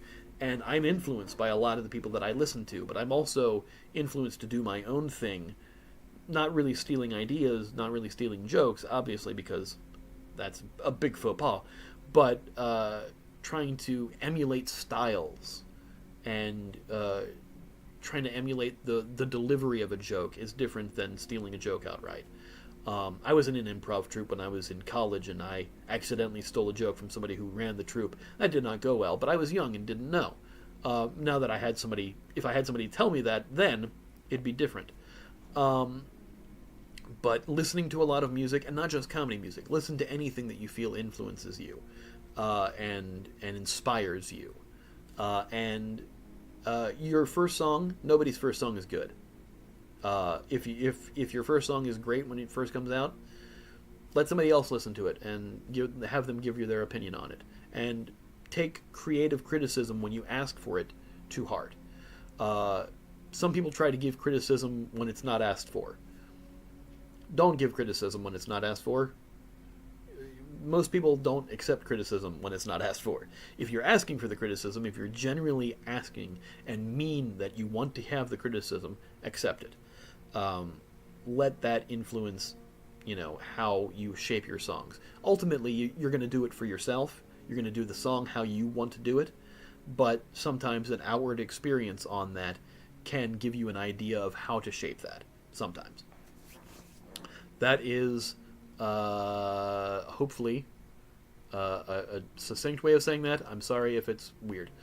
Do you like Minecraft, Terraria, Ark? Haven't played any of them. Not a big fan of Minecraft. Lucas says they live on chicken and rice. Are you proud of your YouTube channel? I just hit 20,000 subs. Yes, I'm proud.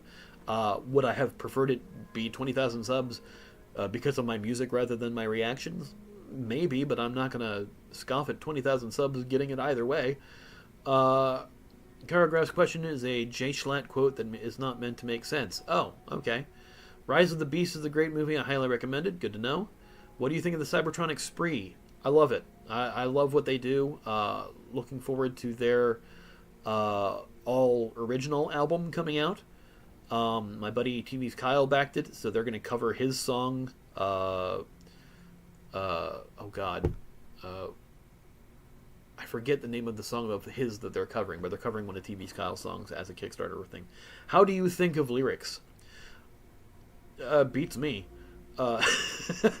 It a variety of ways. I just think of things that are funny to me, and I hope that they're funny for other people. Lucas is at the fair right now. What food should I get? Corn dogs or anything fried. Get it? So because I can't. What does IDK mean? It means I don't know. You got the Stupendium Funko Pop. No, it's not a Stupendium Funko Pop. It's a Stupendium U2s, which I will be unboxing soon. Nothing is original. It's how it's done that's original. Absolutely. Absolutely, Alex. That is 100% true. One of the things that I've run into as a parody artist is I will think of an idea, and then I will go to YouTube to make sure that nobody else has thought of that idea. Because if I'm doing a parody, chances are somebody out there may have already thought of that parody and already recorded it. So I sometimes go to YouTube to try to make sure that that doesn't happen. So I try to do my due diligence in doing a song. And if somebody has done that song, and I still want to do that song, sometimes I check to see how many views that original song has. If it's a low number, I'll sometimes go through with the idea and try to make sure that I do things that the other song didn't do. Sometimes I've done it backwards. I've done the song, and before I release it, then I check, and I'm like, oh, whoops. And then sometimes I try to check for a song idea and don't see it, go forward with my song, and then after releasing it, I'm told that it's already existed and has millions of views. If you got here early and got to see some of the music videos before the stream, my Death Note song, Blank Page, which is a riff on Taylor Swift's Blank Space, I went looking for parodies of that and didn't see any. And then after my song came out, somebody was like, oh yeah, Nate Wants to Battle already did this. And I went, wait, Nate Wants to Battle did this song? And I checked, and it came out 7 years before mine and had 5 million views. I don't know how I missed it, and I'm sorry I did. But obviously, since I missed it, I wasn't like trying to rip off their idea. I did my due diligence, I just missed it. So it happens. I've been watching you for 2 years now. You always give me inspiration to work on my songs. I'm working on one for Security Breach Ruin. Excellent. Looking forward to it. Nobody seems to know what it means. I mean, it does. How much do you make? How much songs do I make? A lot. How much money do I make? A little. The ocean is a soup. We got water that's salted, vegetables, and a form of meat. Yeah, and Radar complements that with cold soup. Okay, let's see. Let's move on to something here. Let's unbox a thing. So this is the Stupendium U2's figure. It's the vinyl figure from U2's. It's a collectible. It's got the Stoops logo on the back. There's a little bit of a glare there, sorry. It's just the way the lights are in my room. And I got it because I'm a big fan of Stupendium. I have Stupendium shirts and stuff, and I thought, hey, why not support Stupendium? Let's check out the thing. The mustache, the sideburns, the microphone. So let's see what this is. I hope you like microplastics in your soup, though. I generally don't. It's not a big fan of microplastics in my food. I do like that it came in the... Oh, look at that. It came in a case that came in a case that came in a case. It's like caseception going on here. So, the clear protective thing for the box? Hell yes. Love that. I will say, though, there's a little bit of a ding there on the corner. Folded over. Not great. But I had not realized that this case is a case for the packaging. It lifts off of it, and so that's neat. Yeah. The microplastics give the ocean its flavor. So yeah, alright, so it's the Stupendium U2s. Wrapped in plastic, it's fantastic. If a song that you're working on has the same title, do you change it if it's the only similarity? Yes, actually. Funny you should mention that. A song that I'm hoping will come out soon. I am working on a song called Kindly for my Bioshock EP that will feature the Stupendium. And the original title of the song was Would You Kindly? And then I saw that there was already a song that existed with that title that is about Bioshock, obviously. So I just shortened the name to Kindly, which worked on the theme that I was running for the EP anyway. The Bioshock EP is 3 songs, 1 song for each game. And so the songs are Kindly, Big Daddy, and Beast of Columbia.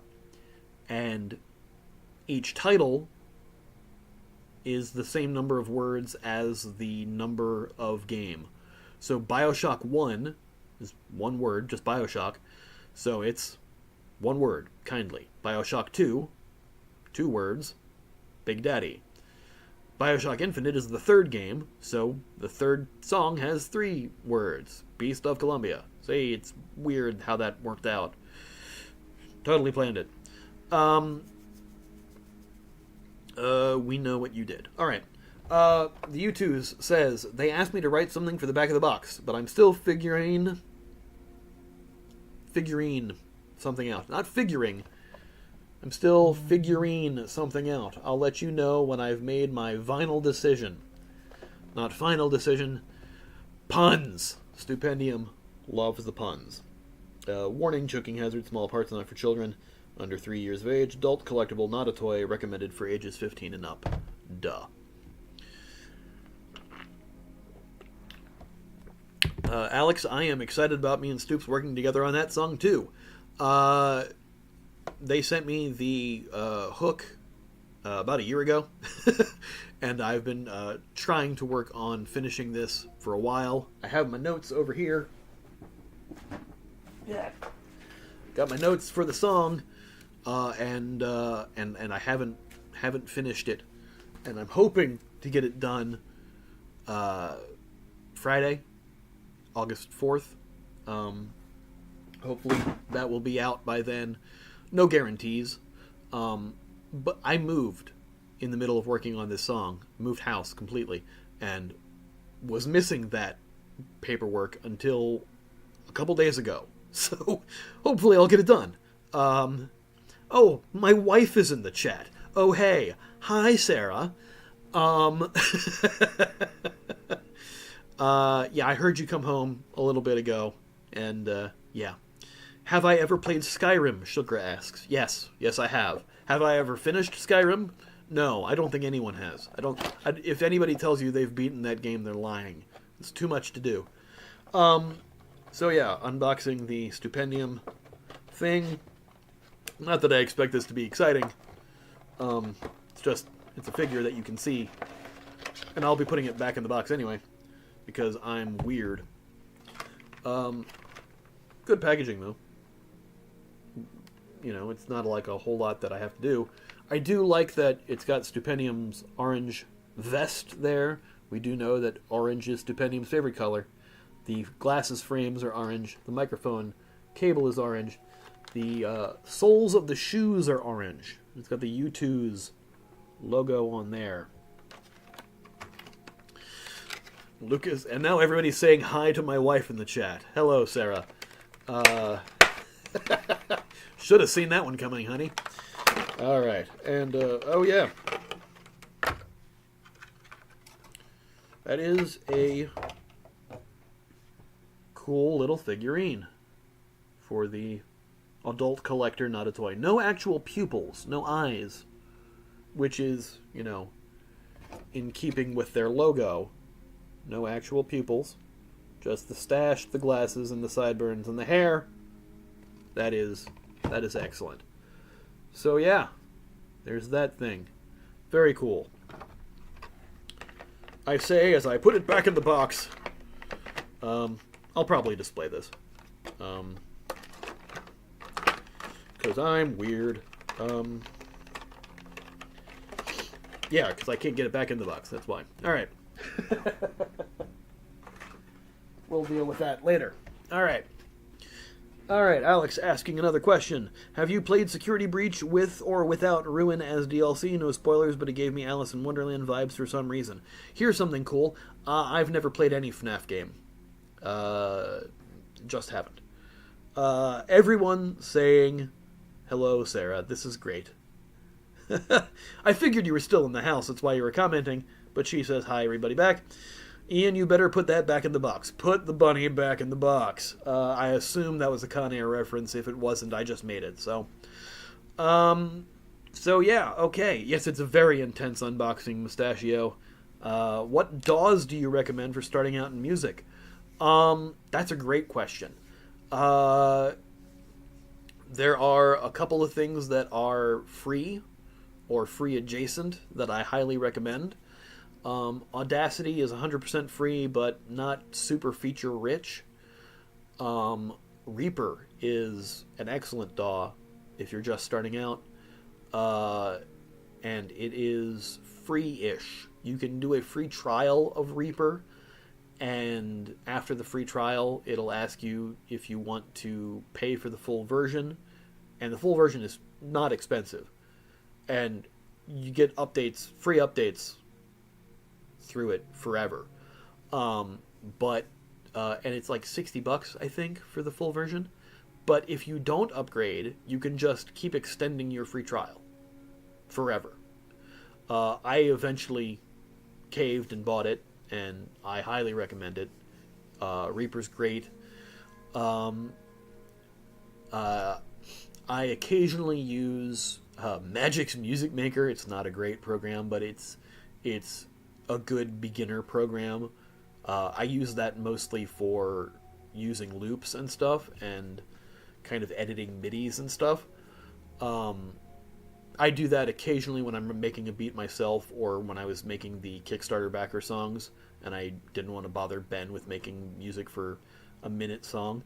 So I threw things together on that, and that was good for it, using pre-made loops at a beginner level. So those are pretty good in that respect.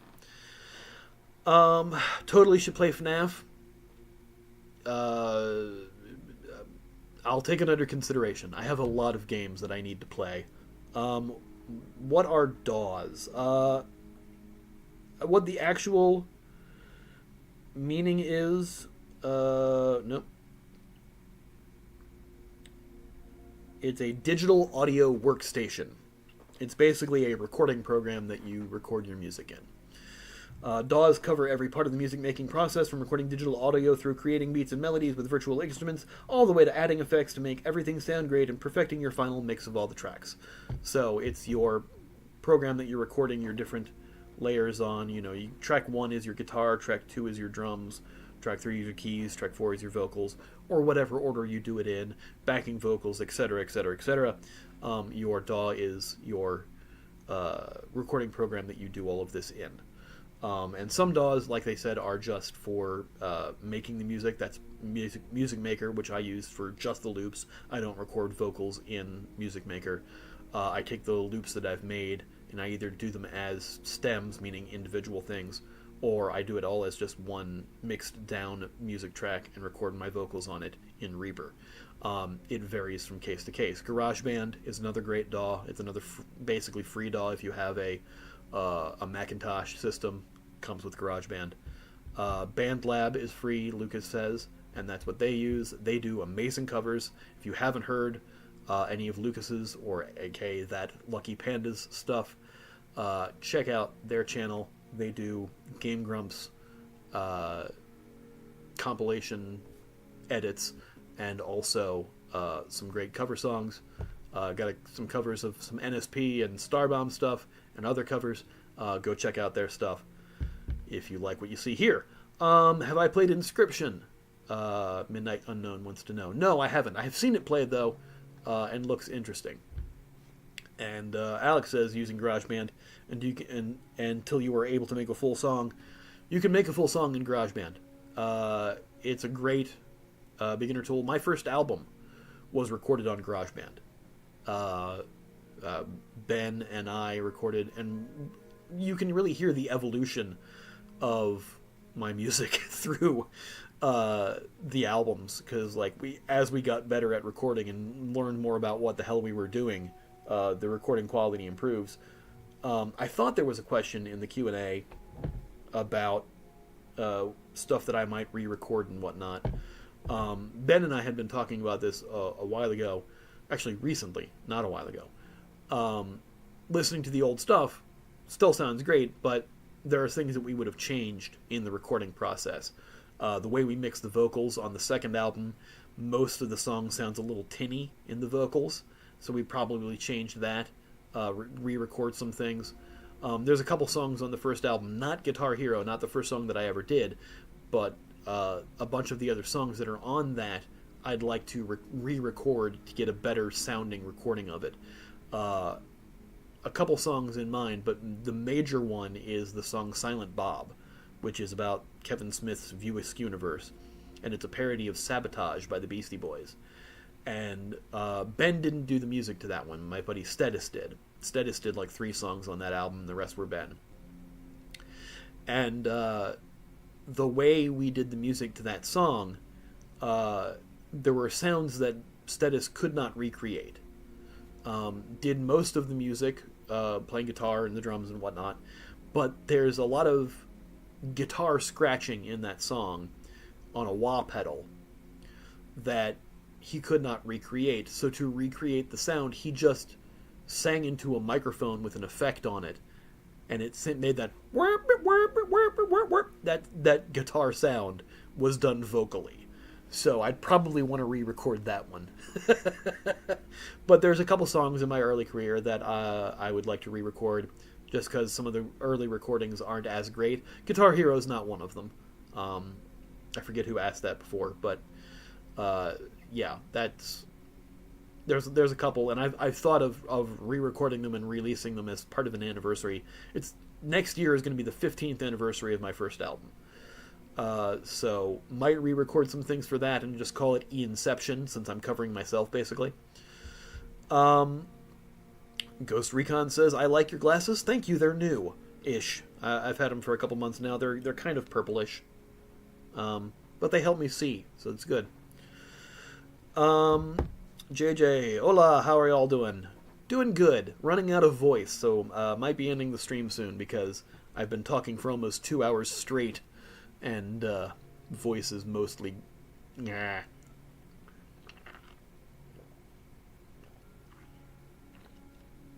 Thanks for the congrats, Lucas.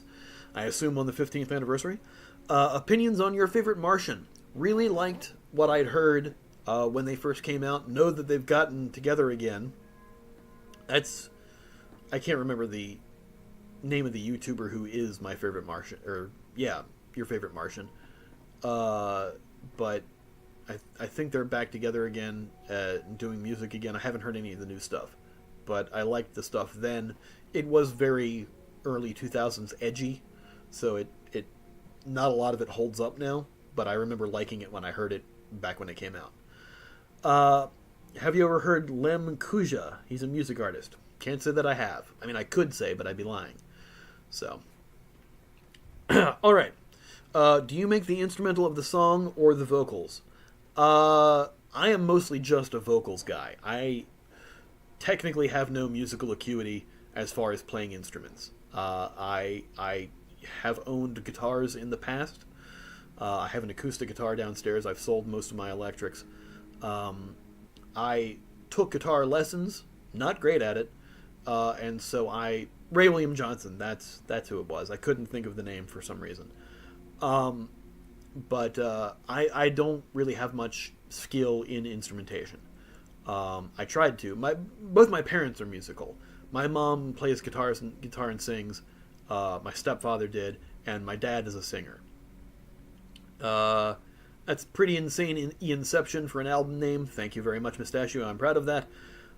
That's a thing that my buddy TV's Kyle always used to do, is fit my name into things. So they're not instrumentals, they're e-instrumentals. Instead of an unplugged album, I made an e-unplugged album. And it's a running gag. If I were to ever compile all of my albums into one collection, it's an e-anthology. Yeah, it's just a running gag that he and I would do that I've kind of picked up doing from him. So that's why E-Inception would be the album title for that. So back to Alex's question. I don't usually make a lot of instrumentals. I said before in the thing, my buddy Ben is my producer, and he plays every instrument and does all my instrumentals usually. If Ben's not available, or if I don't want to bother him, I'll use loops to make the instrumental. But mostly what I do as a songwriter is I write lyrics. Sometimes I come up with a melody, and I tell that to Ben, and he turns that into actual music. That's the great relationship that I have, because I'm not a strong singer either. I know this about myself.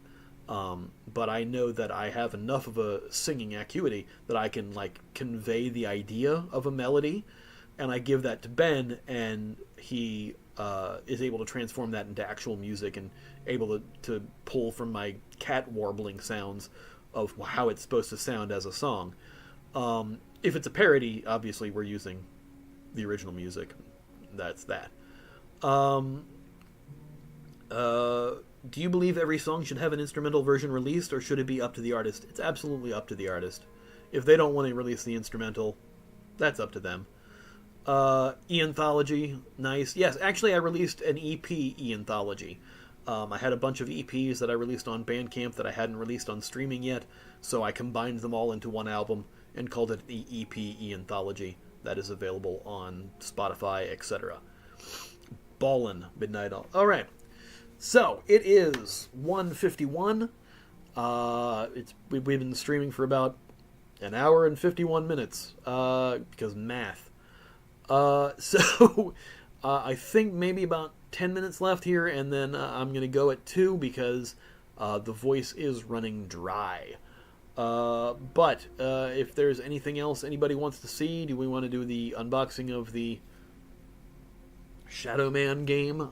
I ordered this from Limited Run, and it took like a year to get here. We can do an unboxing of that, or if you don't care, we can just wrap it up with questions. Up to you. Have I seen Bo Burnham's Inside yet? Jace, hey! That is Jace McLean of Nuclear Bubble Wrap, a great psychedelic comedy band, and also one of the people who runs Needle Juice Records. I have not seen Inside yet.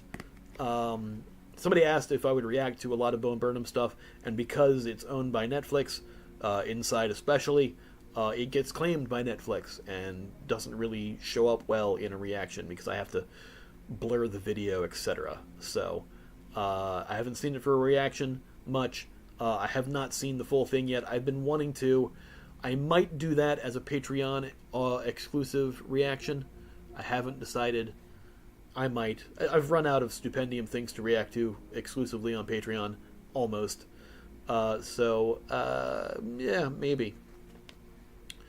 I'd like to react to more Bo Burnham stuff, but again, I've seen everything before Inside, and everything after Inside is Netflix.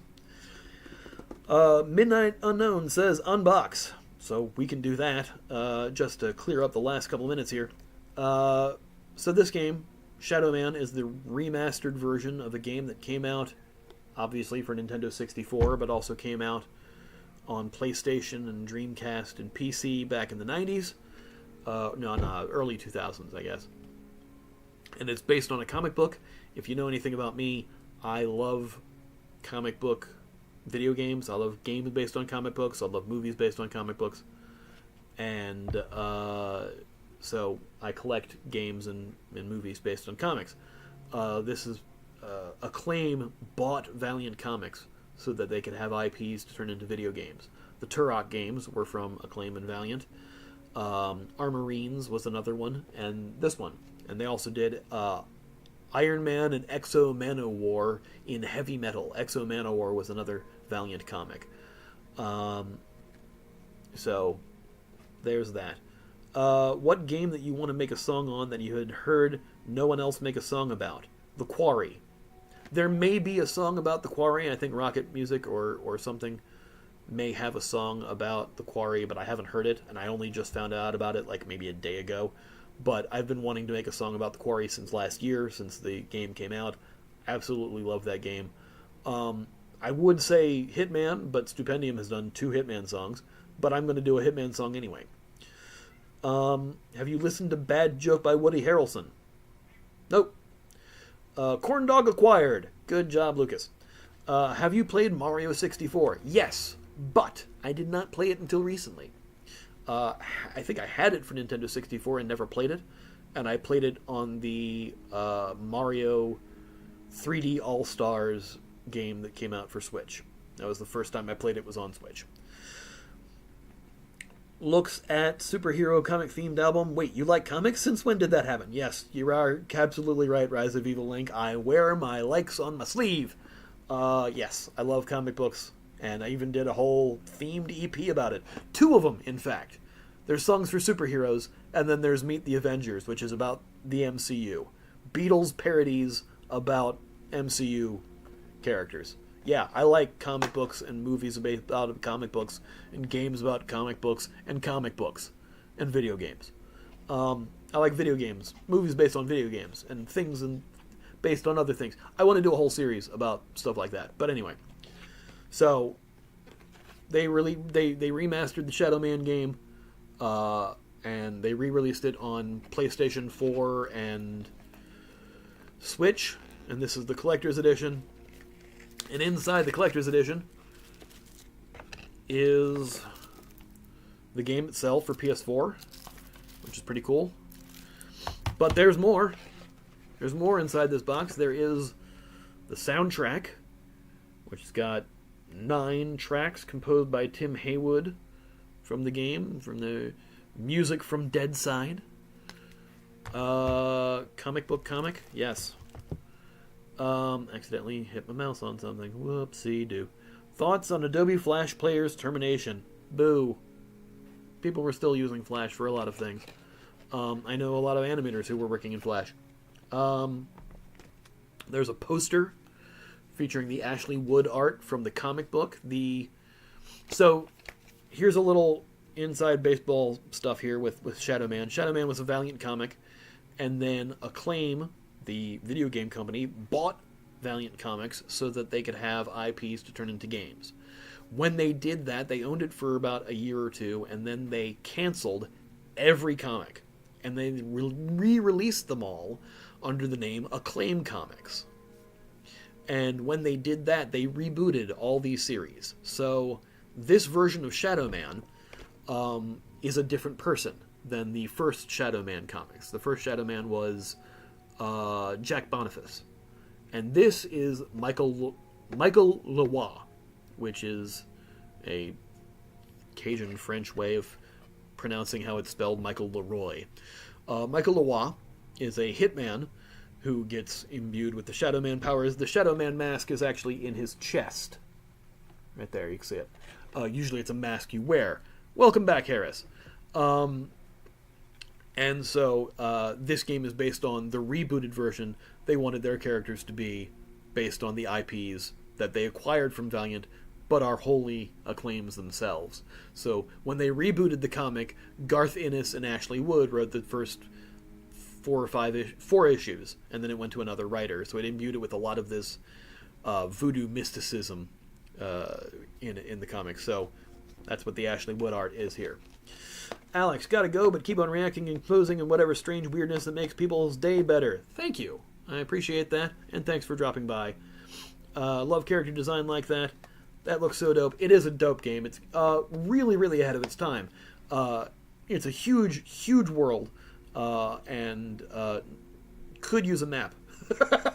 But it was almost GTA levels of world design before GTA 3 had come out, because this was a PS1 game. Don't play the PS1 game. It looks like mud and controls about the same. But the Ashley Wood poster is very cool, and it's two-sided. This is actually the cover to one of the comics. Can't really see it very well because it's a big poster, but if you want to see it in small form, they gave me a card of it too. Ashley Wood's art is all painted and all is very, very cool. Ashley Wood also did a lot of the comics for the Silent Hill comic series, and also did a lot of the art for the 30 Days of Night comic series. A lot of painted art. JJ says, pardon me if someone has already asked this, and in all honesty probably been answered dozens of times, but why'd you go for the name Insane Ian? I got that name in middle school or high school. I wanted a name that was similar to Weird Al, and I also really liked alliteration, and a lot of the cast members on the Dr. Demento show, which is the show where Weird Al got his start, it's a radio show, all had alliterative names, like Whimsical Will, Good Time Gil, Jungle Judy, Musical Mike. I liked the alliteration, so Insane Ian was along the same lines as Weird Al in my mind, so that's why I chose it. I liked the alliteration. When I first started out, I took the Weird Al emulation all the way, though. Everybody knows it's Weird Al Yankovic, and Weird Al is in quotation marks, but Yankovic is not, because Weird Al is in quotes. So my name was Insane Ian Bonds. So the Insane Ian was in quotes, and Bonds was not. And that's how it appears in the very first thing I released, which was on the first Weird Al tribute album, called Prosthetic Lips. I did a spoken word track. I'm the only non-song on that entire album. I did a spoken word song, a spoken word track, and I released it as Insane Ian Bonds. And I thought, the hero worship has gone far enough on that. Let me drop the quotes and drop the last name, and I was just Insane Ian after that. And that's what all my releases since then have been under. Anyway, the last thing that's in this box is a recreation N64 cartridge for Shadow Man, since it was an N64 game. One of the first mature titles on N64, and yes, it absolutely is a mature title. This is not a cart that you can play, but it's a recreation of the game. It's a limited run game pack, it says.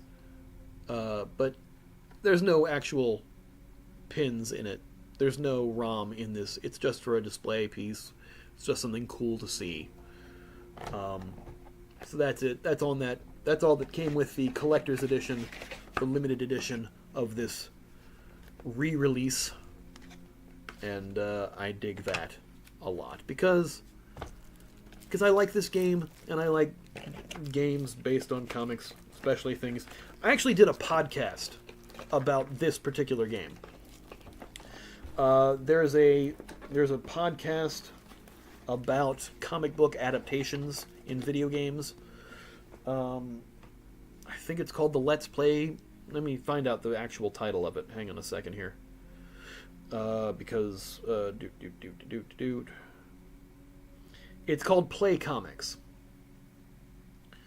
And I did an episode a couple years ago about Shadow Man. It's episode 97. So if you go to Play Comics and look up episode 97, I talk a lot about the Shadow Man game and how it compares to the comic, how closely it follows the comic series. and which particular comic series it's involved in. This is a thing that I know way too much about, and eventually will probably do video series about comic book adaptations and video game adaptations and how closely they stick to the source material. It's something I've been wanting to do a series about for a very long time, and I will be doing that eventually here on this channel. I did another episode with Play Comics later on about the Blue Coats, which is a Belgian comic series about the American Civil War.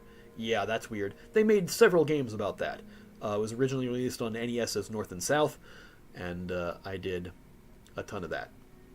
What's my favorite comic series? Spider-Man, probably. I mean, I have a whole rack of Spider-Man comics right here. This is all Spider-Man here and here. Darkhawk was always a big favorite of mine. I love that Dan Avidan of Game Grumps and Ninja Sex Party loves Darkhawk because I was a huge Darkhawk fan when I was a kid. Sleepwalker also. But lately I've been getting into crime comics. Reckless is really good. I haven't read Criminal yet, but it's the same people, Ed Brubaker. Deadly Class was really good, and I still want to check out the TV series of that. It only lasted one season. Saga is amazing. Very adult, but very, very good. Brian Vaughan writes that. It's an incredible comic series. Good, very good sci-fi stuff. She-Hulk. I love the She-Hulk comics. Just got the newest issue. So, yeah, lots of really good stuff. Love comics. Love video games. Obviously. Alright, I think that's it, everybody. I think we're going to call that. Thank you so much for joining me for the 20,000 subscriber special. Like I said, I could not be here without you all. I mean, I'd be doing this, but nobody would be watching, and I appreciate you watching, because it makes my life worth doing here on YouTube, this YouTube life I've created. Thank you all for being here.